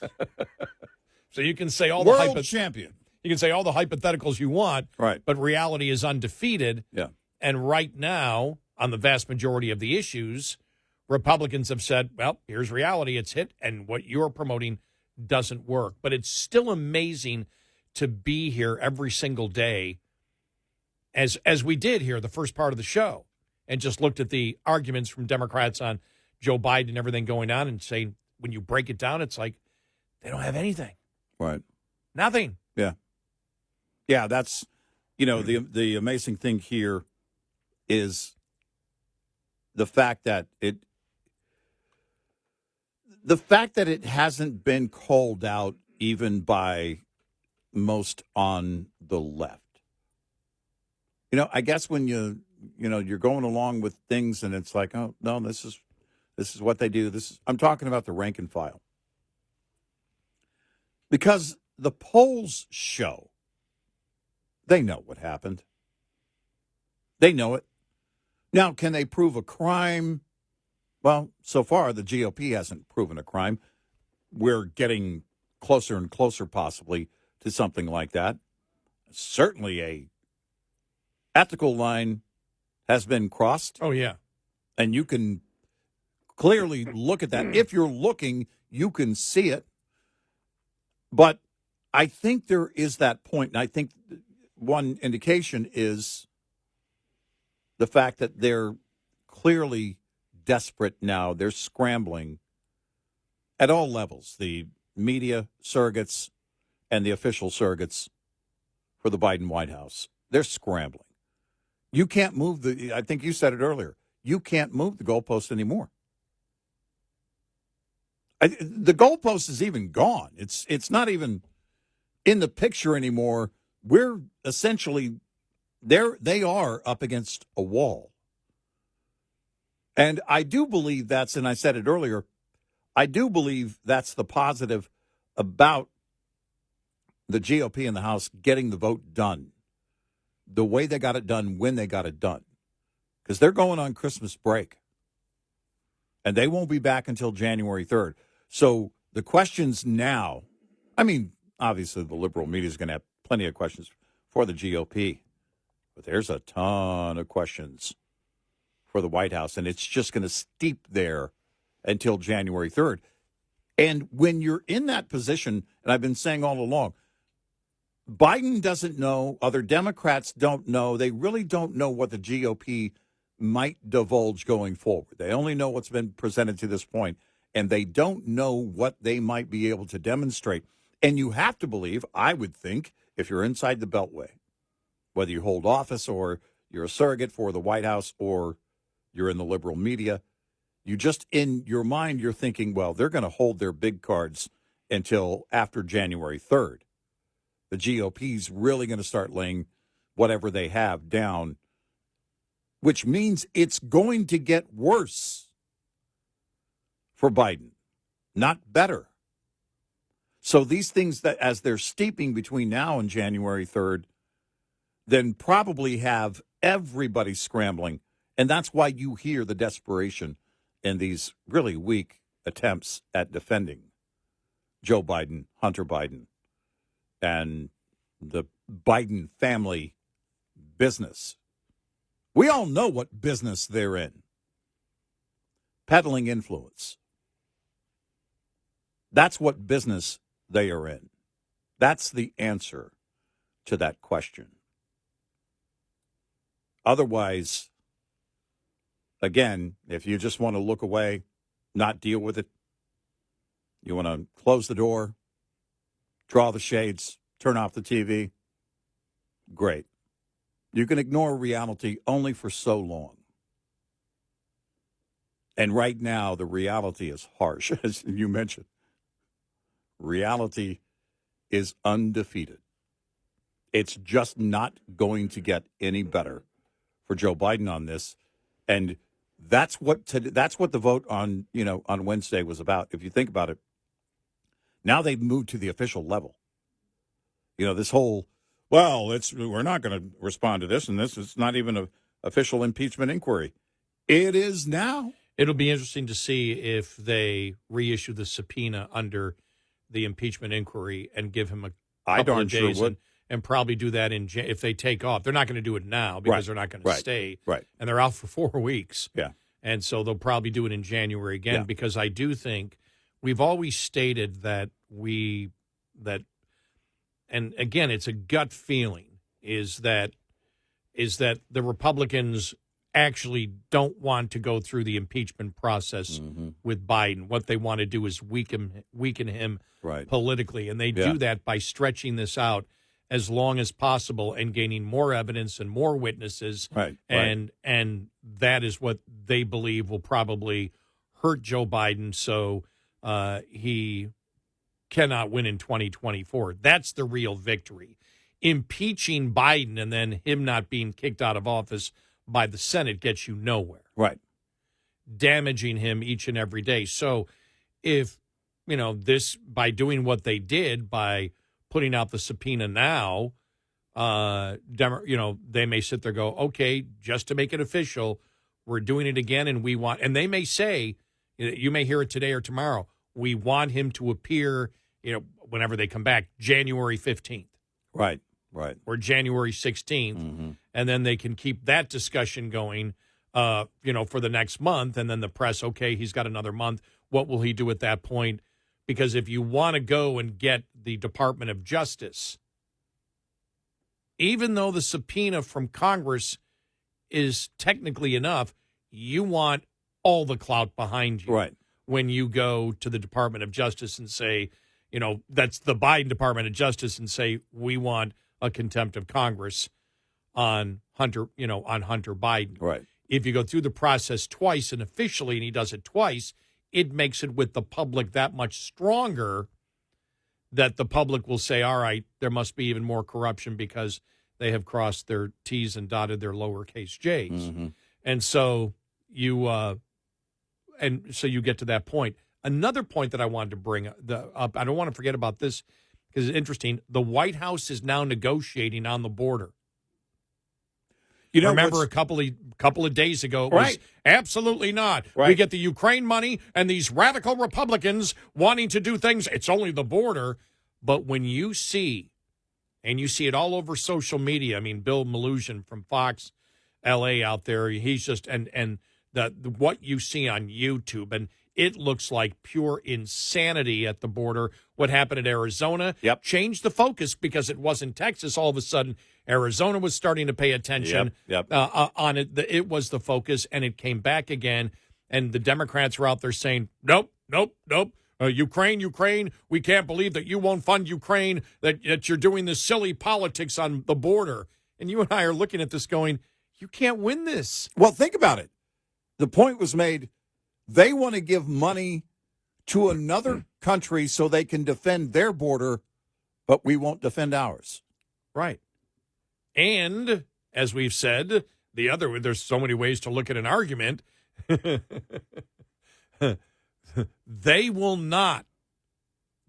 Democrats will not give money to support Ukraine unless there's an open border. Right. As we said, you ain't going to win that one. You're not going to win that. Yeah. And what's interesting, too, one tell was also yesterday, and you could see that this massive Titanic they were trying to turn at the last minute, and Pete Ducey asking Karine Jean-Pierre, basically, and I'm paraphrasing, but over the last 24 hours, 10,000 people more have come into this country. Is the president going to admit? Yeah, I saw that. Yeah. That it was, and then she started with, "Well, we've been saying this whole, well, as I've said all along, that the border has been problematic." How did she phrase it? For a long time, and I'm thinking, are you kidding me? Did someone AI this? Because I was seeing it online after I didn't watch the presser live, and I was seeing a clip from the presser, and I was thinking, did somebody AI? Did she actually say that? Is that AI or is that KJP? They're using AI instead of her being there. Oh no, we know that. Yeah, no, the border is definitely broken. It's what we've been telling the GOP all along. I mean, that's kind of where we were yesterday. Think about the entire message yesterday turned on the border from, the Republicans need to forget about this impeachment inquiry. They should be focused on the border. What? No, that was bizarre. I mean, it's as if they're trying to turn this around going, oh, we've been saying all along. This reminds me of Senator Warnock when he said, I don't even know anybody that's against voter ID. I'm sorry. Do you know any Democrats? When you saw the reports out there, even the mainstream media, what they're discussing how to deport people that are in the country back. Yeah, right. I mean, you see, now, again, I'm still very wary of any deal that Republicans make because you can sit there in Congress and you can pass a law saying we need to deport, we need to do this, but if the administration will stall this thing as long as possible, and they'll sit there and they'll get their Ukraine money that they want, and then unless you make, and I don't know how you do it, I don't know how you make a law that makes it so forces them to use it. Unless you put a particular date down and you say no money goes to Ukraine unless a certain number of people are deported by this time period. You could do that. And that's what you'd have to do. Yeah. You have to do something like that. Right. I don't know if the Republicans will. Right. But if we haven't heard them saying that. But can you imagine the left respond if that is actually what Biden agrees to? Oh my gosh.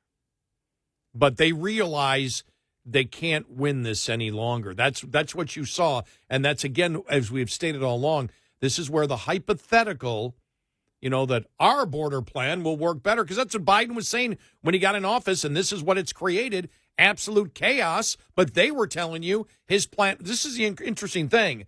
They now say, we've always said we've needed comprehensive border. No, you told us what you're going to do is going to work. Yeah. That this is what we should be doing. Exactly.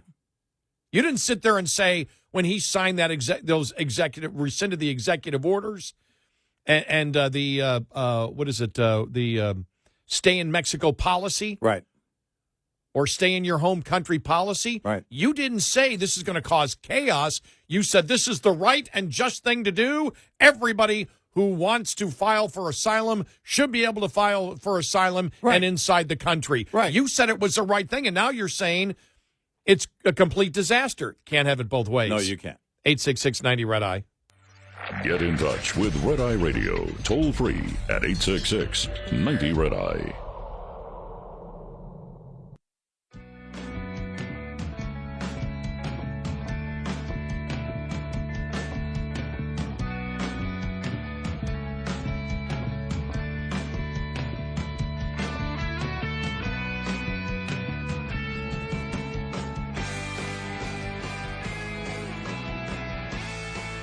It's Red Eye Radio. He's Eric Carly, and I'm Gary McNamara.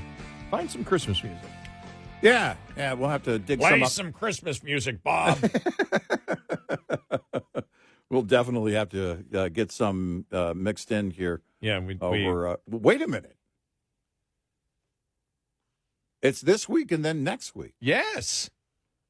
Then we're out. Next weekend is Christmas weekend. I mean, because Monday's Christmas, but Sunday's Christmas. It really is, yeah. Sunday's Christmas Eve. And Christmas Eve, right, Saturday. And is when I'm on a plane Saturday night. How did this happen? I was screaming December didn't get here fast enough, and now it's, where did it go?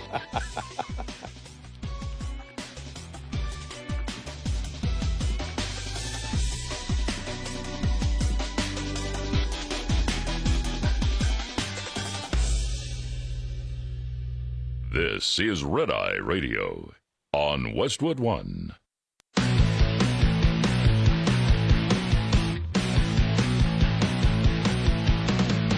Now, it's Red Eye Radio. Gary McNamara and Eric Harley talk about everything from politics to social issues and news of the day. Whether you're up late or you're just starting your day, welcome to the show. From the Uniden America Studios, this is Red Eye Radio. All across the USA and around the planet Earth. We are Red Eye Radio. He is Eric Harley, and I'm Gary McNamara. Good morning. Thank you for being here. I was just thinking, because I was reading here, going through headlines real quick here. Actually, wasn't going to do this, but just before we went on the air, I saw this. Will Joe Biden pardon Hunter? And Ducey asked that question to Karine Jean-Pierre, and she said no, until he does. But it was really, she was flustered yesterday a number of times. She's lost whatever ability. I I have to be very measured in this. You do. She's lost whatever measurable ability she had to flip through the book. Because that's pretty much it. Yesterday seemed to be this weird turn. And really, it was that question by Peter Doocy on the border and the way she answered it. It was essentially, well, the border's been broken for a long time. You know, and I thought to myself, I guess they're going to try and make this turn. Is this a time of year, Gary, though? I think it is a tradition when things make a turn. Remember, we went on Christmas break and then we came back. Oh, man. And it was all of a sudden, Trump colluding with the Russians. Wow. Right. It went from Russian interference before the Christmas break, and we come back, Trump colluding with the Russians. And we went, huh? And so maybe because it's in the last 36 hours, they pivoted on the border. Yeah. This is how bad they're scrambling on the whole Hunter Joe peddling influence thing, is that they're pretending they're going to be strong on border security, saying that the GOP doesn't need to focus on the impeachment inquiry. They need to be focusing on the border. I mean, it really is this turn. And I don't know. I mean, we are heading into 24. We're heading into the election year. Is this how they're going to try and play it? We said all these, and we've been stating, all these things are fixable. Imagine if Joe Biden came out and, well, listen, and just said that approach was wrong. And we are, at this point, going forward, we're going to, but you can't do that because Joe Biden can't admit he was wrong. But in the last 36 hours, they seem to have pivoted on the border. What's next? Well, look, one of the problems that he has with anything that he does is the far left. And when you look at it and you've got far left people running, they're just looking for it. And when I looked at who knows what kind of a deal they'll eventually come to. Right. I heard, well, maybe they can come to a deal in the next couple of days to fund Ukraine. And then the story out was 2 days ago that McConnell was like, nah, nothing's going to happen until the end of the year. But there's such rapid movement. Right. The claim is in the White House to say, yes, a schedule for deportation of people that are in the country right now. Well, you make that move, and the far left's going to go crazy. Oh, you're not going to hear the end of it. And so what the Democrats are worried about is how do we do all of this, especially when we have a number of people. When you see now, as the polls start shaking out, which means they've been polling the same thing for a while, and when you've got Kennedy and Jill Stein and I can't remember Cornel West in there, when they're all in there, they take from Biden. Yeah, Kennedy probably takes a few points from Trump, but they actually take more from Biden. Right. And if you start doing the things that Biden thinks he needs to do to get the middle to vote for him, that probably isn't going to happen at this late date. What it's going to do is it's going to turn the far left away from him. So you compromise your base. Because you think about it, it's not that okay, we're going to close the border now. Part of what they're negotiating is people that are in this country have to be rapidly deported. Right. Now, I don't know if that's going to be in the final bill, but that's what the sources are saying are being discussed. Capitol Hill sources are saying is being discussed with the White House to a deportation schedule. Well, my God, I mean, that's just something that the far left would go absolutely crazy on that. Well, and how do you do that? There's no way, because politically, how do you do this? And how does Joe Biden answer that question? I don't know. One thought would be, well, we leave it up to the Department of Homeland Security working with CBP, blah, blah, blah, blah, blah, Mayorkas, blah, blah, blah, blah, blah. And he throws it over and throws some shade on Mayorkas. That doesn't work either. It's not going to work with the far left when they know you've been the guy.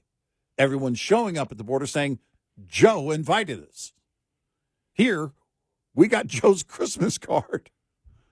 And we're here. And also amnesty. And so I don't know politically how you play that with the far left. You're not going to win it. Ignore your base because you're trying to win the center?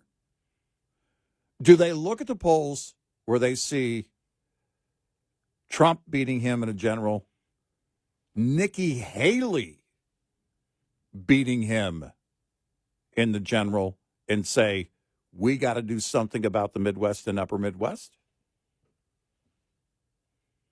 Do they look at that and say, we're going to get crushed and we've got to do something? And the number one issue, do they have internals? Something has happened. And when you have... Well, the immediate thing that happened is they couldn't sell the Ukraine funding.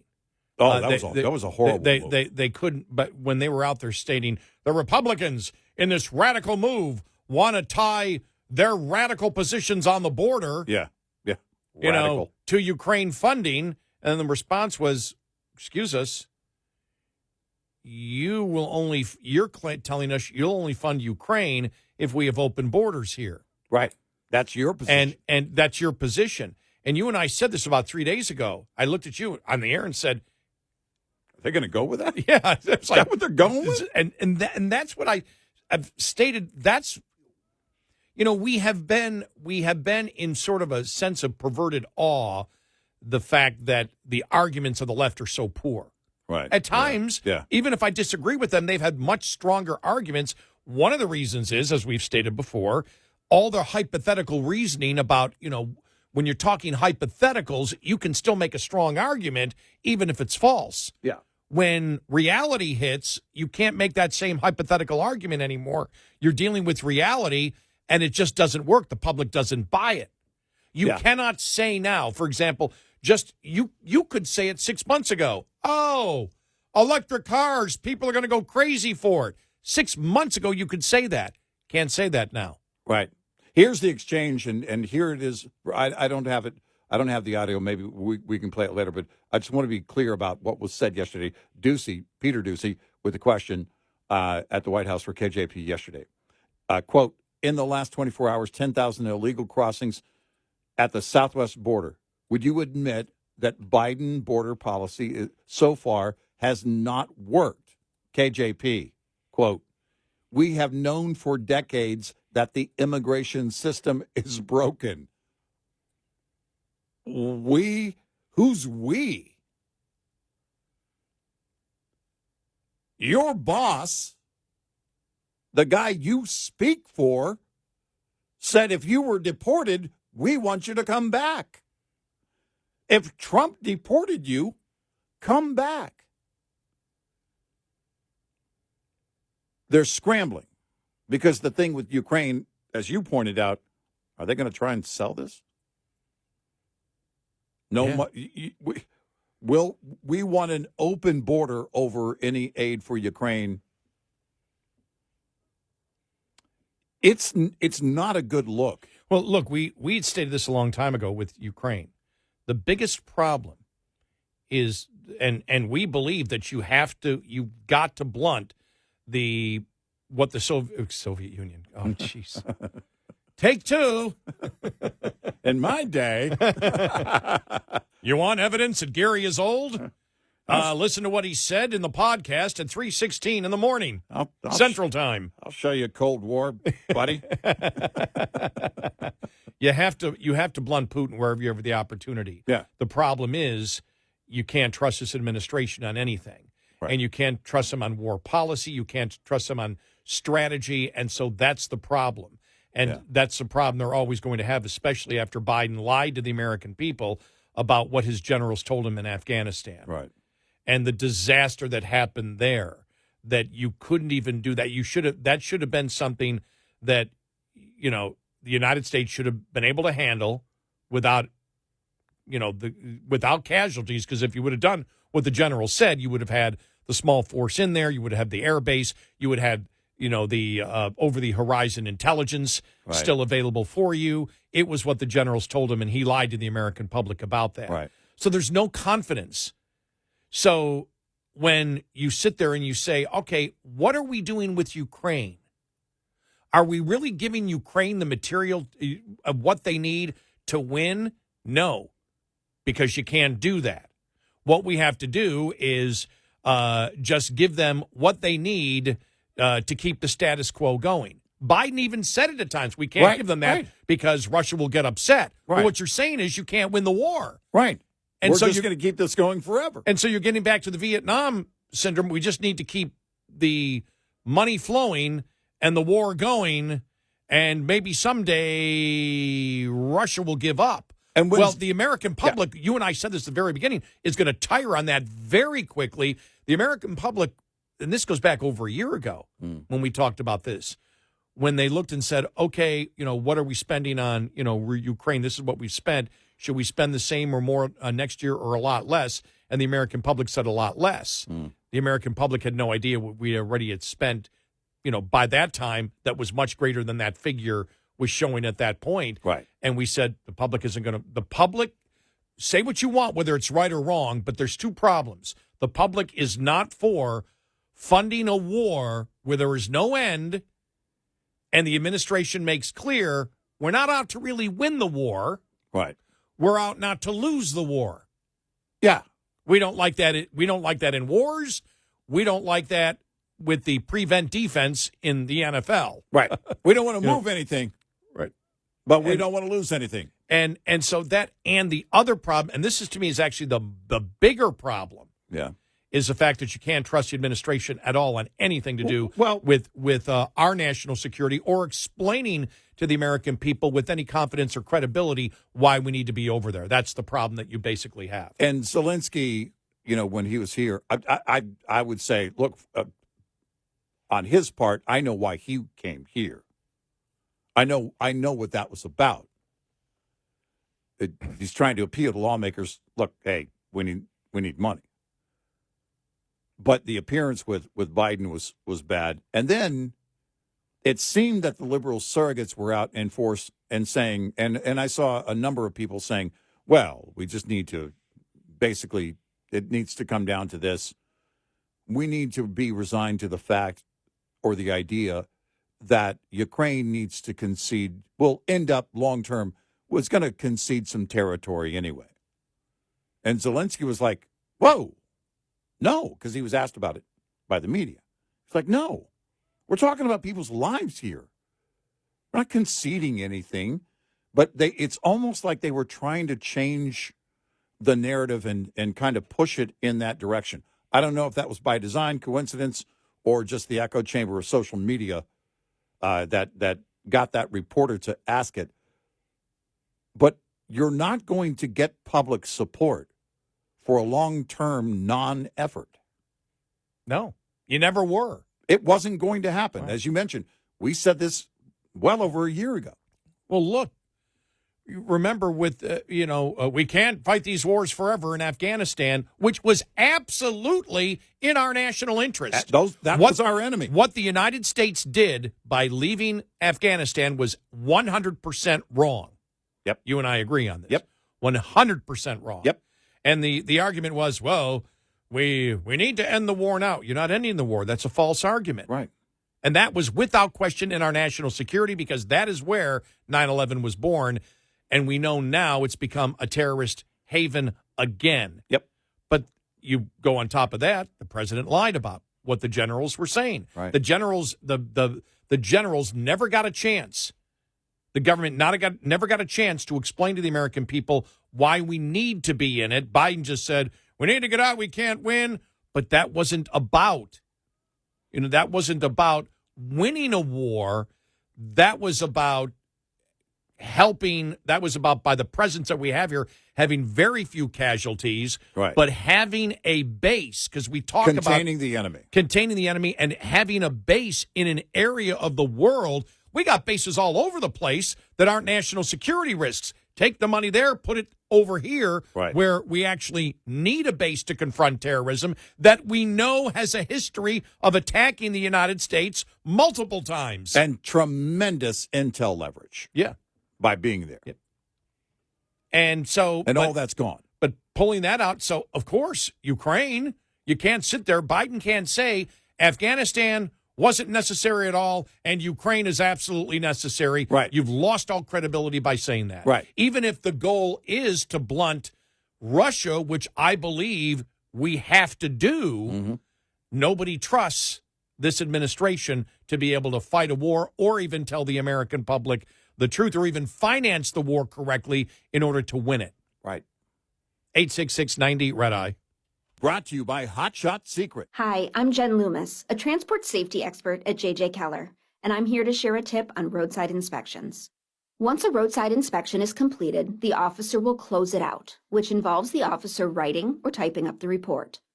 The more the officer found during the inspection, the longer this will take.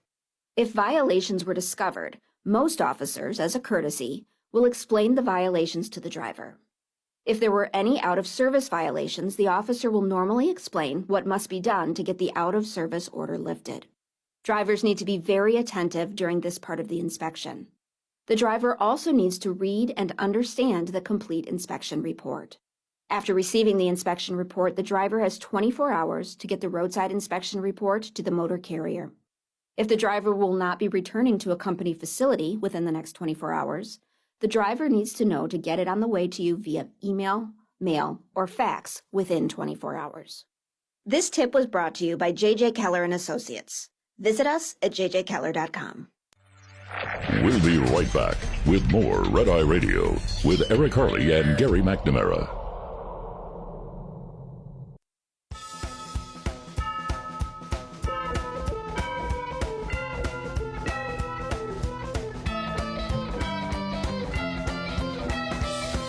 It's Red Eye Radio. He's Eric Harley, and I'm Gary McNamara. Yeah, so I thought it was interesting yesterday how, in the last 36 hours, how the sources are saying the White House is now willing to make a deal. First, it came that Democratic senators were willing to make a deal on the border.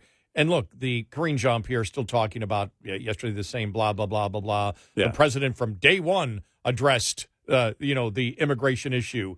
Yeah. Are you kidding me? By in his executive order removing the stay in Mexico and saying anybody can come into the country and file for asylum and stay for years. Right.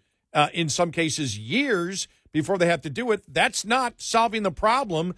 If stay in Mexico would have stayed as Trump had, illegal immigration was a lot less. Right. So they're talking about comprehensive immigration reform, which is about allowing people to, as we know, get amnesty in this country permanently.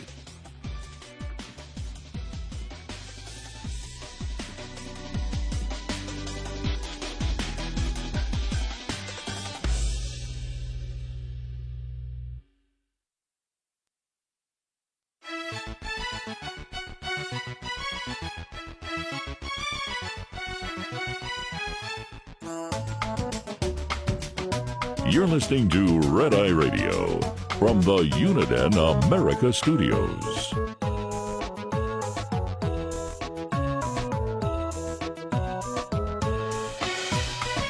It's Red Eye Radio. He's Eric Harley, and I'm Gary McNamara. All right, that's the ticket. All right. All right. By the way, great listener wrote us. I was asking, made the comment because I'm issuing an official complaint with the Christmas song. The Christmas song? Yes, from 1 to 92. From 1 to 92 is discriminatory. Yes.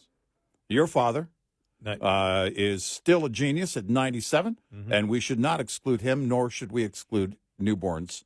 And this is my problem with that song. And I just kind of quipped, I don't even know who wrote the song. Actually, I did learn it long ago, but one of our great listeners, Jeff, wrote Mel Torme. The Velvet Fog. I did not know that. Wrote that. And I learned it years ago and then forgot it. Like, I forget a lot of stuff. And thank you, Jeff, for the reminder. Appreciate that. But I still have an issue with that song. So we're going to see if we can, I don't know, maybe I'll change the lyrics and get sued. But it was good to hear some Christmas music there. Good. Yeah. and some positive feedback on our Christmas lights discussion. Here's what I'll say, by the way, on that. Oh, I will say this. When I drive around, yeah, I sort of said to myself, what would Greta think? I'm looking at all these people destroying the planet for this fake security of Christmas. Yeah, exactly. Thunberg, not Van Susteren, to be clear. The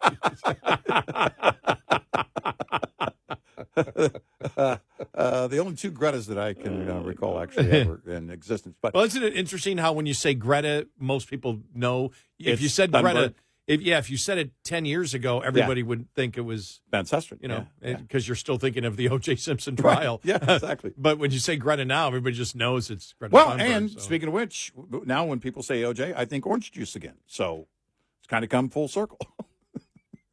But yeah, I don't. Yeah, as a Bills fan, you probably never will. You know what you'll think when you hear OJ? Double murder. Yeah. But these and Merry Christmas. I was also thinking about the evolution of lights. They've really come a long way with LEDs. The first LED Christmas lights that came out, they were absolute garbage. It was just, and it was just the one little diode, and it was like, I can't even see that.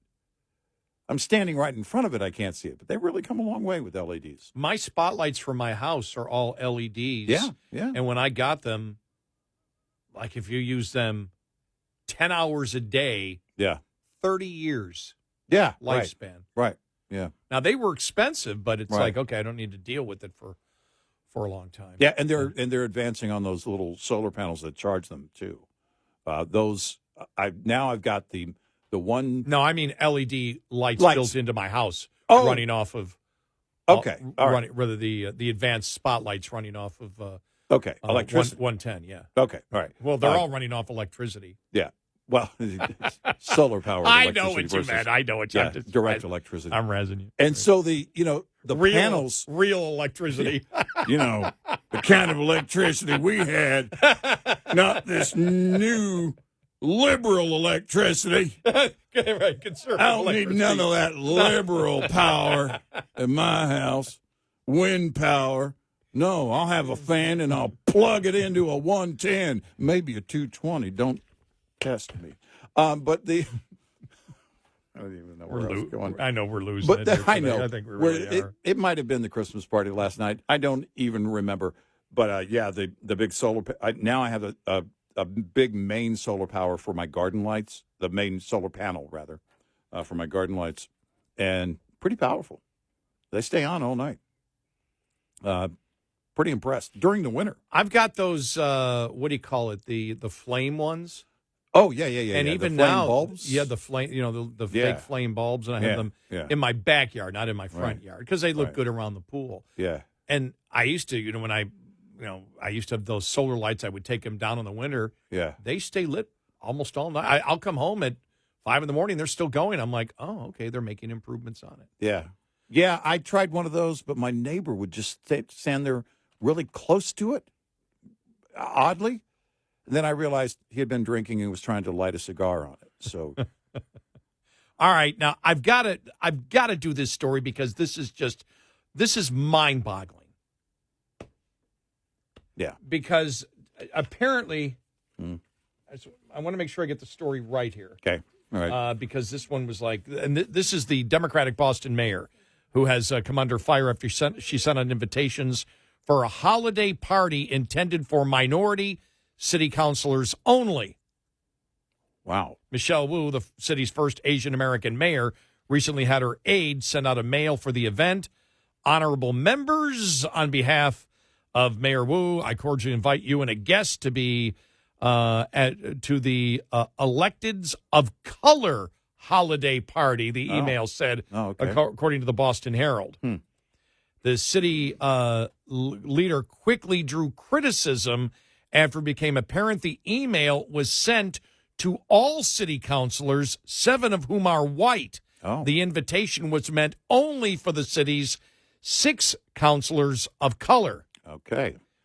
15 minutes after the email was sent, the assistant apologized and clarified that the invitation was only meant for minority city councilors. However, she did not apologize for planning a party that excluded white city leaders. Yeah. I want to apologize for my previous email regarding a holiday party for tomorrow. I did send that to everybody by accident. I apologize if my email may have offended or came across as so. Sorry for the confusion. So she's just apologizing for sending it to everyone. Right. Yeah, that's the apology is, Hey, I'm sorry you saw that. you're white. This is, and when I said the other day, and putting it into proper context, about what was the Harvard not firing their president, Right. or her not resigning, Right. and I said, no, this is good because it keeps the discussion, it keeps it in the news, and if you fire the president, You're not changing what's going on. you're not changing the actual rot that's inside of Harvard and the faculty and the leadership beneath the president. Right. Because you don't get to that point if you don't have a consensus that, look, we all embrace the Nazi mindset. Exactly. And that's what they had. They embraced the Nazi mindset inside of Harvard and our elite institutions. Yep. I want to keep that debate going so you can continually criticize them and show the American people just how radical they are and just how insanely radical and how not only that, but how evil they are. Yep. Because this is just pure evil, what's going on there. But in this case here, we're apologizing that, geez, we shouldn't have done the racism in public. You're not supposed to know about when we're racist. Right. We apologize that we weren't racist in private. Right. And kept you out of it. Sorry you shouldn't have saw known that about our- this party. Yeah, sorry you saw our racism. This is unbelievable. Wow. Wow. Outgoing city councilor Frank Baker, a white man. That's how they have it written. I'm sorry. That just was. If Axios has written that, it's Baker is a white man, and here's why it matters.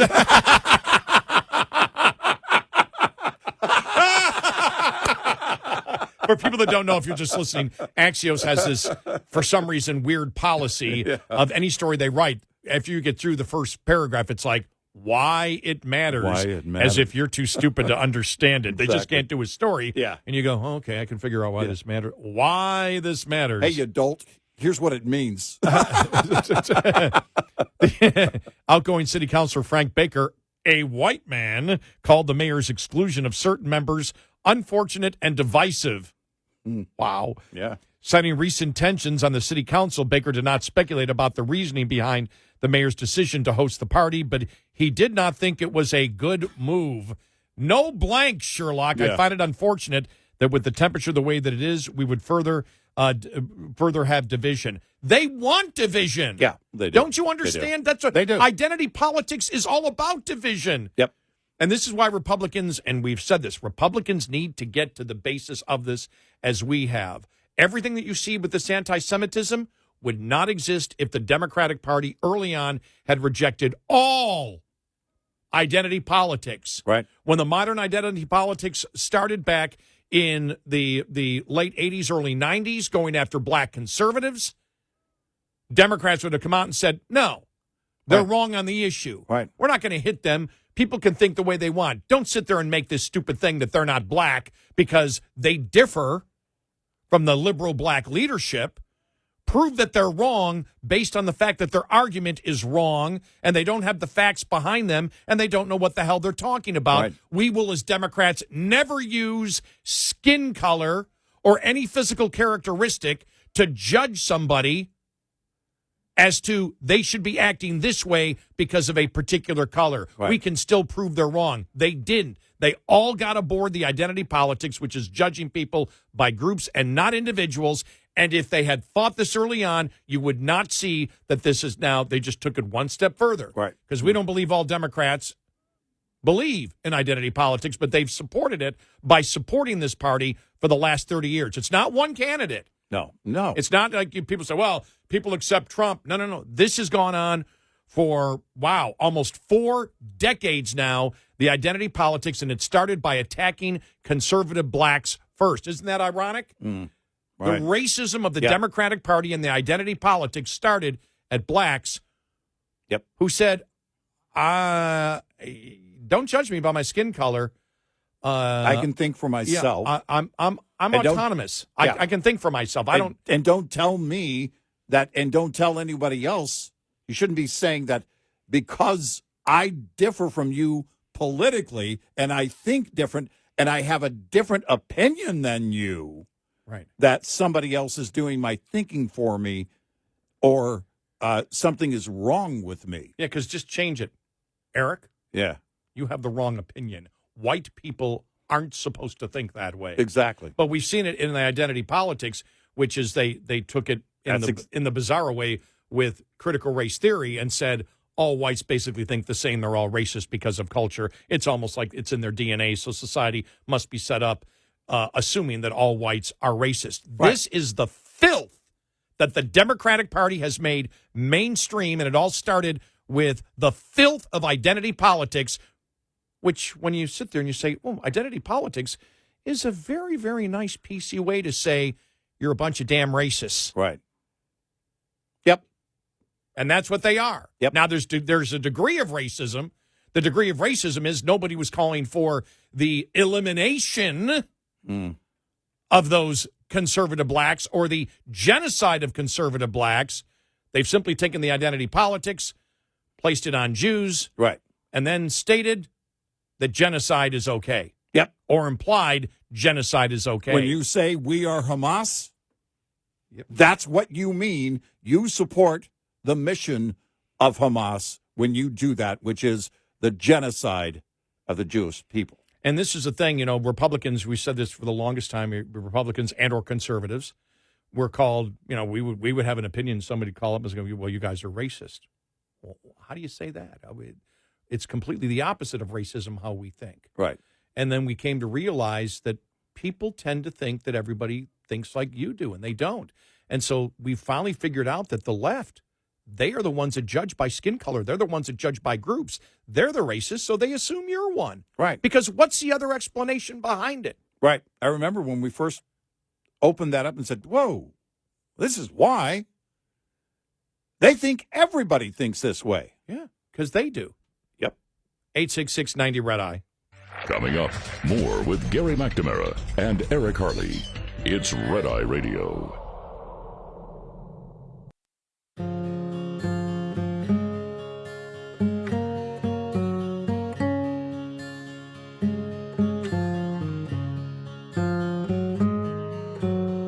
It's Red Eye Radio. He's Eric Harley, and I'm Gary McNamara. I just realized now I don't want to hear Christmas music. Why?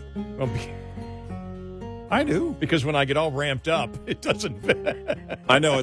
It's hard to go after the liberals over Oh Holy Night. Yeah, exactly. You have a point. I can't come back in and go, doesn't seem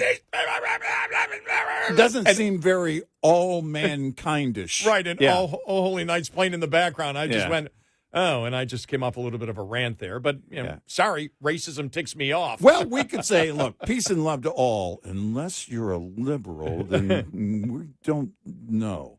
Yeah, it is kind of hard. Or I could say, oh, Holy Night, stop being a racist. Yeah, exactly. Oh, Holy Night. Stop Jewish hating. Exactly. Stop anti-Semitism. Stop. Well, Holy Night, please stop your Nazi mindset. It's not going to work. They're not going to stop because of it. But it's not. It's just a little weird. It doesn't flow. It doesn't radio flow correctly. It doesn't have that. Is that Don on the phone?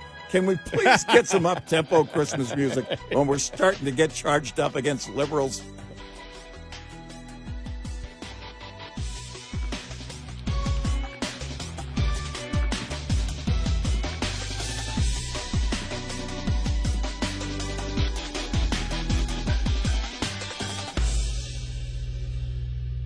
This is Red Eye Radio on Westwood One.